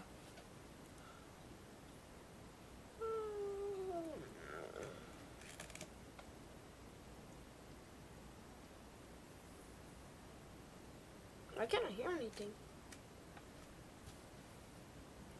Which is exhausting, by the way. I mean, why am I standing on this platform naked waiting for the blood moon? Just to get another orb? Whoopity-doo! A man only needs so much stamina, guys. Or does he?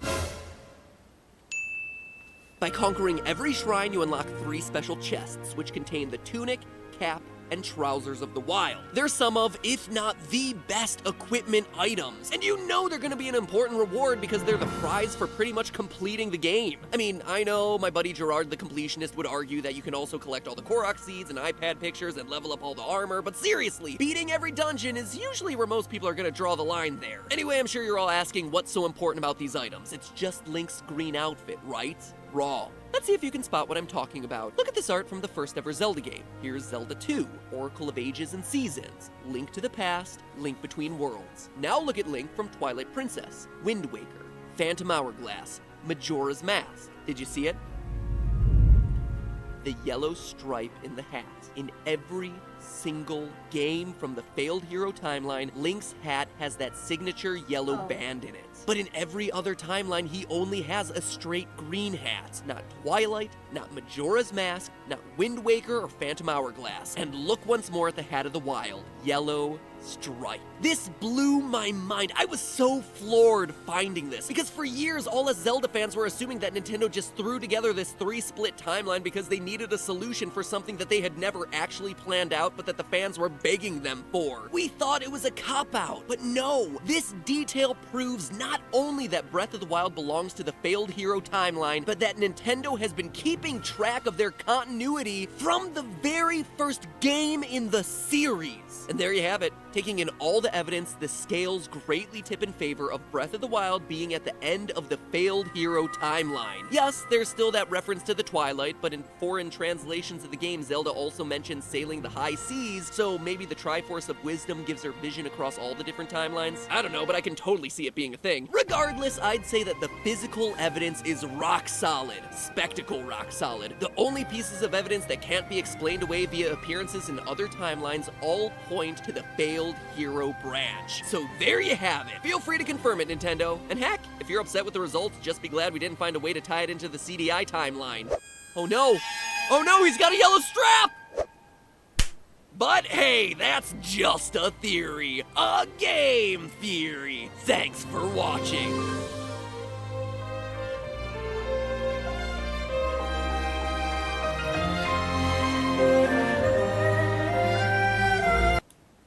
Toby, why aren't you eating your Cinnabon pull-apart? Well, I wanted to save the best part for last, but it's all the best part. I don't know where to begin. Toby, eat your breakfast. Maybe I just smell it. The best part of Wendy's new breakfast Cinnabon pull-apart is all the parts. Wendy's Orange Dreamsicle Frosty, this takes me back, man. It's like taking a trip down memory lane. I didn't know they sold Dreamsicles on memory lane. For the flavor that takes you back, get Wendy's new Orange Dreamsicle Frosty. Mario Jumpman Mario was a referee in Punch-Out starring Mike Tyson, who appeared as himself in Rocky Balboa alongside this guy, David Neereem, who no one's ever heard of because all his work is uncredited. Another of his uncredited roles was as a dinner party guest in the mediocre road trip movie My One and Only, which featured the one and only Kevin Bacon. 3 degrees of separation, baby. Booyah!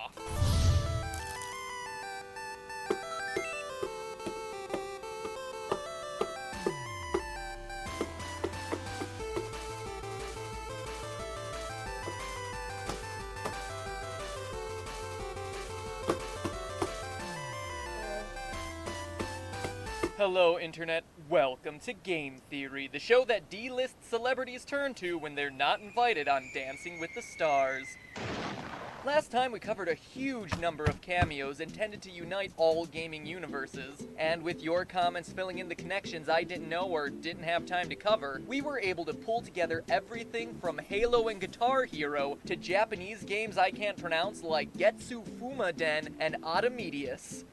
Yeah, that's a game. But the critique most people had against our web was that things like Daxter and Hot Shots Golf and Morrigan in Gunbird 2 aren't canon, they're Easter eggs. And while I agree that Mega Man appearing alongside Crack Attack Cammy and Cannon Spike might not fit in well with his other adventures fighting against Dr. Wily, there's no denying that, Easter egg or no, he is physically present in that game. Just because a Yoshi doll appears in Metal Gear doesn't mean it's tied to the Mushroom Kingdom. I could have a Yoshi doll on my desk too. But when characters start physically appearing in other worlds, fan service or no, that's when the connections become solid. As a show that takes video game logic 100% seriously and then tries to rationalize it, we needed an explanation, hence everyone sharing the same universe. That said, does this guy really have enough patience to do this? We really shouldn't be doing this. It's kind of an unspoken rule not to use somebody else's tarot cards to predict the future. Boy, this is a nice clean hit, Johnny, just right of the flag. It doesn't seem like canon. Or how about Mario? We all know him as a plumber, but he's also been a construction worker, a demolition expert, a pilot of planes, subs, and large space paddles, a chef, a professional boxing referee, and a doctor. But let's not forget the time he spent as a military bomb runner, a deep-sea treasure diver, a cement mixer, a matador, a snake charmer, a tribal hunter, and a Spanish guitar player. Not even The Pretender had a resume like this. Sorry, my 90s are showing. So what gives? How can you justify one man being both Jack the Ripper and Jack Nicholas? Or Mario being both Joe the Plumber and Jose the Guitar Player? Yes, all video games may share the same universe, but that doesn't necessarily mean all universes are the same. You've heard the term parallel universe or alternate universe before, right? Well, it's not just a way to give fanfic writers the freedom to give Cloud and Sephiroth a steamy love affair. It's an actual theory in quantum mechanics called the many worlds interpretation. To grossly oversimplify, the many worlds interpretation says that all possible pasts and futures are real, each existing in their own universe. Each time a decision is made, a new universe is created. For example, the US and Allied powers winning World War II, that's our universe. Hitler and Germany winning World War II, that's another separate but equally real universe where everyone goose steps around with bad haircuts and goofy mustaches. How about this? Were you forced to decide between Life cereal and Apple Jacks for breakfast this morning? Congratulations! You created two entirely new universes before putting on your pants. The many worlds interpretation would also explain how Kratos could be a god killer one day and a world-class chipper the next. Multiple universes, multiple Kratai, each with his own unique personality. But if you want solid evidence, look at the official Zelda timeline. Yes, I'm talking about it. During the course of Ocarina of Time, Link travels 7 years into the future to defeat Ganondorf. Nintendo has gone on record saying that this creates two separate timelines, one that follows young Link as a child, and another separate timeline, the one 7 years in the future, of adult Link defeating Ganon. And this makes sense. At the end of Ocarina, the final battle is against Ganondorf at full power. After future Link defeats Ganon and brings peace to that timeline, he's then sent back to his childhood armed with the knowledge he's gained. As a result, he's able to once again stop Ganondorf's plans, but this time well before Ganondorf is able to claim the full Triforce and obtain ultimate power, thus preventing the adult timeline from ever happening. Time travel, always such an easy subject to discuss. Anyway, Nintendo takes it one step further and reveals that there's actually a third timeline. This one is created when the hero is defeated. In other words, Link dies. With Link dead, there's no one able to stop Ganondorf from taking over Hyrule. To put it bluntly, this is the game over timeline. But consider this. While it's possible for the first two timelines to exist parallel to one another, you cannot have all three occurring at the same time. The hero of time can't be both victorious and defeated within the same canon, no matter how many times you yank out that Master Sword and fast forward 7 years. There isn't an army of young Links waiting in the past for their turn to drown in the water temple. There's one Link who must make it through the entire adventure in one piece. In other words, the official Zelda timeline isn't a timeline at all, but rather an explanation of the Zelda multiverse. Link is victorious, two perfectly valid timelines are created in their own universe. Link dies at any point in his journey, another entirely separate universe with its own string of games. So if you're truly going to insist on the Zelda games all being canon while still believing Nintendo's official timeline for the series, the only possible explanation is the many worlds theory. Like we said in the last episode, it's all happening within a single video game universe, just different versions of that one universe. And this isn't the only time it's happened either. In Zelda 2, each time you get a game over, you receive this message. I didn't know Bald Bull was in this game. The Return of Ganon? I don't know about you, but that sounds like a whole nother universe was created right there. In fact, the multiverse explanation can work for all games. You miss a jump, causing Mario to fall in a pit and die. Peach stays kidnapped, and we get an explanation for the Koopa kids. But you try again, and this time beat the game? Sure, Mario gets the girl, but it's not the same Mario, and it's not the same girl you started off with. With this theory, death isn't the end. It's a chance to jump to a parallel universe and try again with better results. It's like you're making a painting. You start off with the same basic materials, but the end picture is different every time you paint. Sure, Kratos, Mario, and everyone in between may share the same universe, but in one version, Kratos is hitting the greens and Mario is playing with pipes. In the next, Kratos is ripping off heads and Mario is still playing with pipes. In this way, everything from the first game in a series to the most bizarre cameo can be considered canon. The question is, which universe is it canon to? But hey, that's just a theory. A game theory. Thanks for watching. The final video. So you think you know Wix, but do you really? First up, Ladies and gentlemen, the news is finally out. The Legend of Zelda is getting a live-action movie. And honestly, I couldn't be more excited. Well, it's certainly not going to be as colorful and slapstick as the Mario movie. Given its success, I think they'd be foolish not to take a few lessons from that one. Zelda can have herself some of those hashtag girl boss moments. Ganondorf can sit in his castle singing along with Zeldy, Zeldy, Zeldy, Zeldy, Zeldy. But the real mystery is in a complicated timeline of heroes, which Link is going to be your best choice for the movie? Which one is going to be the most iconic for the series? Which one instantly sells you on Spirit of the Hero? I know it's not necessarily live action ready, but personally I'd put my money on Wind Waker Link. He's cute, he's got an attitude, he wears a cool lobster shirt, not to mention that he's like the only one to defeat Ganondorf and... Wait, Tom, what? What do you mean that Link isn't really a Link?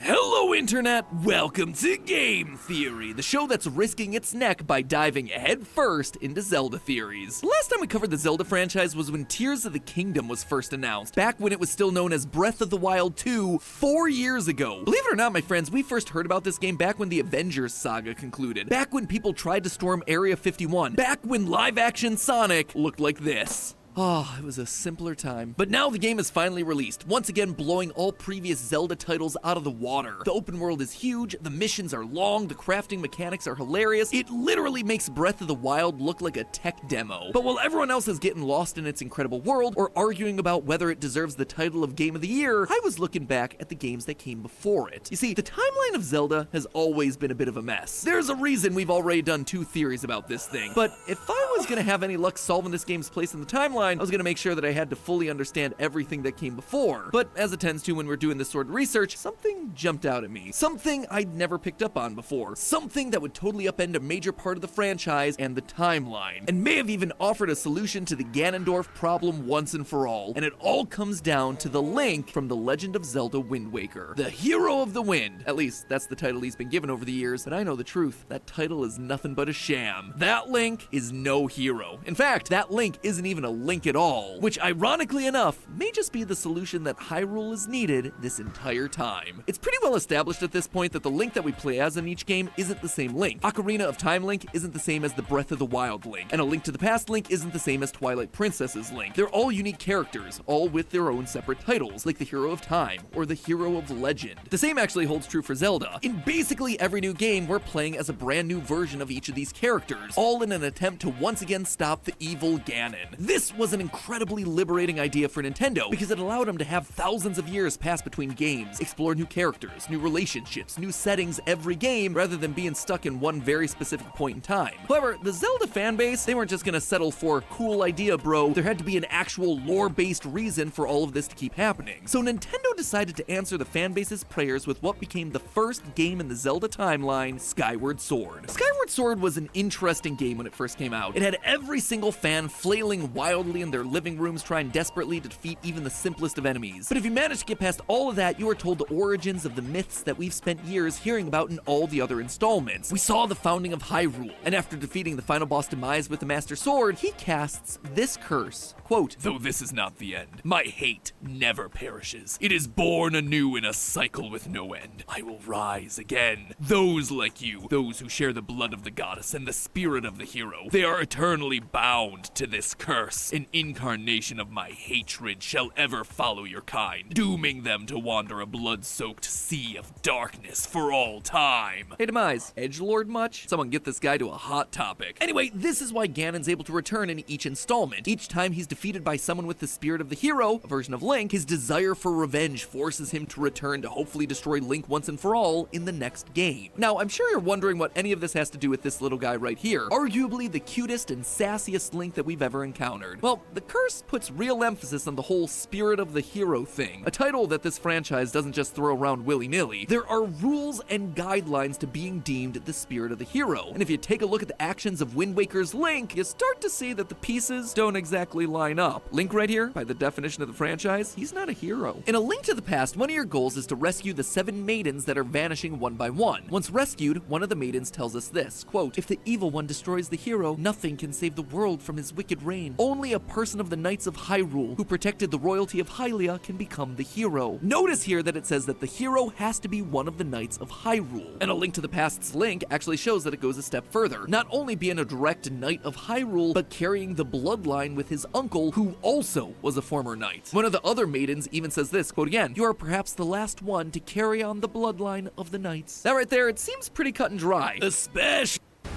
Play War Thunder now. Join millions of players across the globe in massive battles. when other games go out of their way to tell us that the Link that we play as is indeed a part of the bloodline. Breath of the Wild Link is Zelda's appointed knight. In the Hyrule Historia, it said that the hero of time was once a Hylian knight himself, or at least fell within the bloodline. But there's very little known about the hero of Wind's lineage. For us to understand as much as we can, we have to look closer at the timeline itself. We established that Skyward Sword is the origin of the timeline, but after the events of Ocarina of Time, it all splits into 3 distinct branches. One is where Link is defeated by Ganon, who's then sealed away by the 7 sages. One is the child timeline, Link's original timeline that he returns to after defeating Ganon. And then there's the adult timeline, the one that Link time traveled to during the game and sealed Ganon away. Wind Waker is the first installment of that adult timeline. Before the events of the game, Ganon escaped the Sacred Realm, and with the Hero of Time now having returned to the past, there's no one to stop him. The goddesses have no other choice but to intervene by flooding all of Hyrule and weakening Ganon's power. Many years pass, and we come to Wind Waker, where Hyrule and the Royal Knights have been mostly forgotten, buried under the ancient sea. Within the Hyrule Encyclopedia, we can see how the map from Ocarina of Time before the Great Flood correlates to the map in Wind Waker. Zora's domain became Dragon Roost Island, and the people of Castletown and Kakariko Village retreated to what's now Windfall Island. But what's interesting about this map is Outset Island, the Hero of Wind's home. It's not even on Ocarina's map. The furthest point is Lake Hylia, which the encyclopedia says becomes Great Fish Isle. Outset Island is even further south than all of that. What this means is Link's family lived way outside of Castletown, where all the royal knights were stationed. When the Great Flood happened, people ran to the closest mountains they could. If Link had any relation to the royal knights, he would have been living on Windfall Island, not some random island far away from the center of Hyrule. Now, some of you might be thinking that I'm trying to apply too much logic to a video game, to which I say, yeah, duh. And if you're surprised by that, well, it means you're not subscribed. So make sure you just slap that subscribe button so you can see realistic logic applied to any video game. Also, if you slap that subscribe button, it explodes a little bit, so, you know, that's cool too. So based on geography, it's highly unlikely that this Link is related to the Knights of Hyrule, thereby disqualifying him as a hero. But what about his shield? I hear you saying. In Wind Waker, Link's grandma does have a shield in the house and claims, quote, hanging the family shield on the wall as decoration is another tradition that has been carried down from those days. And the shield has the Triforce crest on it, the crest of the royal family and the royal knights. So there you have it, case closed. Matt Pat overthought something again, theory debunked. Right? Wrong. I'm not not convinced that this is actually their family shield. Hear me out. Across Outset Island, there's a very similar symbol on everyone's front door, an upside-down Triforce with a circle in the middle. It's also on Grandma's blanket. This isn't the Hyrulean symbol. This is a symbol of the Outset tribe, much like how the Gerudo, the Gorons, and the Hylians have a crest. And if that seems like a bit of a stretch, well, you don't have to take my word for it. Just look at what the King of Red Lions has to say about this link. When asked by the water spirit if this is the hero of time, he responds, quote, he has no connection to the legendary one. And here's the thing, the King of Red Lions, he isn't just some random talking boat, he is actually the King of Hyrule. So for him to outright say that Link has no connection to the Hero of Time's bloodline, nor mentioning the Royal Knight bloodline, a group that he would absolutely know a lot about, it puts no doubt in my mind that the Hero of Wind does not meet the requirements of a hero by the definition laid out by this franchise. But the most critical piece of evidence comes all the way back around to that demise curse that we spoke about at the start of the episode. In the final moments of the game, Link defeats Ganondorf, which looks pretty painful, but thanks to the curse of demise, he'll just shrug it off and return at a later date, right? Except Ganondorf doesn't. Looking at all the subsequent games in the adult timeline, Phantom Hourglass and Spirit Tracks, we never see Ganon re-emerge. This is the only timeline where that happens. In all the other timelines, Ganon comes back again and again and again in every installment. But in the adult timeline, no, never again. At first, I thought maybe Ganon can only revive after a new spirit of the hero is born, but that isn't true. A Link to the Past and Oracle of Ages and Seasons have themselves the same hero, and yet Ganon is resurrected in each of those. In Spirit Tracks, we play as the hero of trains. Yeah, that is a real hero that exists in this universe, but he's a new hero born after the hero of Wind, and yet Ganon still doesn't come back. What this means is that the hero of Wind's defeating Ganon at the end of Wind Waker broke the demise curse. Ganon was never able to revive himself. But why? Why only this timeline? Well, because unlike any other time in the series, this time he wasn't defeated by the spirit of the hero. Instead, he was defeated by some random kid from a far-off land. Ganon ties his life specifically to the spirit of the hero in that curse, to repeat the same old song and dance forever. So when a small child from across the ocean showed up looking the part, he thought it would be the same thing again. But it wasn't. Whether he meant to or not, the hero of Winds tricked everyone into thinking that he was the destined hero. At the end of the day, that was what was able to get the job done and break the cycle forever. Or at least that's how it should have been, except for when the timelines re-merged together thanks in part to Hyrule Warriors. This allows Ganon to come back across all the different timelines, which then leads to the collective events of Breath of the Wild and Tears of the Kingdom. But there is a silver lining to all this. Thanks to the deception of the Hero of Winds, we now know how to truly defeat Ganon and break the curse of demise. And it is not this guy. The people of Hyrule need to rely on someone other than the spirit of the hero. They need to stop leaving it to Destiny, because Destiny clearly ain't doing them any favors. I mean, that's the entire point of the curse. They need to train someone else to defeat Ganon, and not just end the current evil, but end it permanently. And if Nintendo ever did want to retire Ganon for a new villain, I think I know the perfect person to finish it off for good. Rather than just some random character, why not pick someone that we've seen countless iterations of? Someone who's normally just a damsel in distress. That's right, I believe that Zelda will be the one to finally put Ganon to rest. We saw it a bit in Tears of the Kingdom where she saved the day by becoming a dragon because, of course, that was the answer here, but Zelda being the final hero would be the icing on the cake for this series. It fits with the lore, where it's not the spirit of the hero trying to defeat Ganon, but someone else, someone connected to the ongoing story, but free from the curse. Isn't she a part of the curse, though? I think she's a part of the It's curse. also super poetic. Rather than waiting for a hero to save her kingdom, she saves it herself, ending the curse that's continued to plague Hyrule for. So yeah, it has to be another, like, just random kid, like the Wind Waker, because she, like, just like Link, she's reincarnated, just like the spirit of the hero. But instead of being reincarnated, it's just that Zelda is a super popular girl name for the royal family, so it's just daughter and daughter and daughter and daughter, and so technically, so she's still a part of the curse. Another Ganondorf emerges, another hero emerges, another Zelda emerges. So she is a part of the curse. So I think another just random kid from a random faraway island, like the Wind Waker, needs to kill him, to retire him. So Yeah. Generations. It would be a legend that would be passed down from generation to generation. A legend of the descendant of the goddess. The legend of Zelda. But hey, that's just a theory. A game theory. Thanks for watching.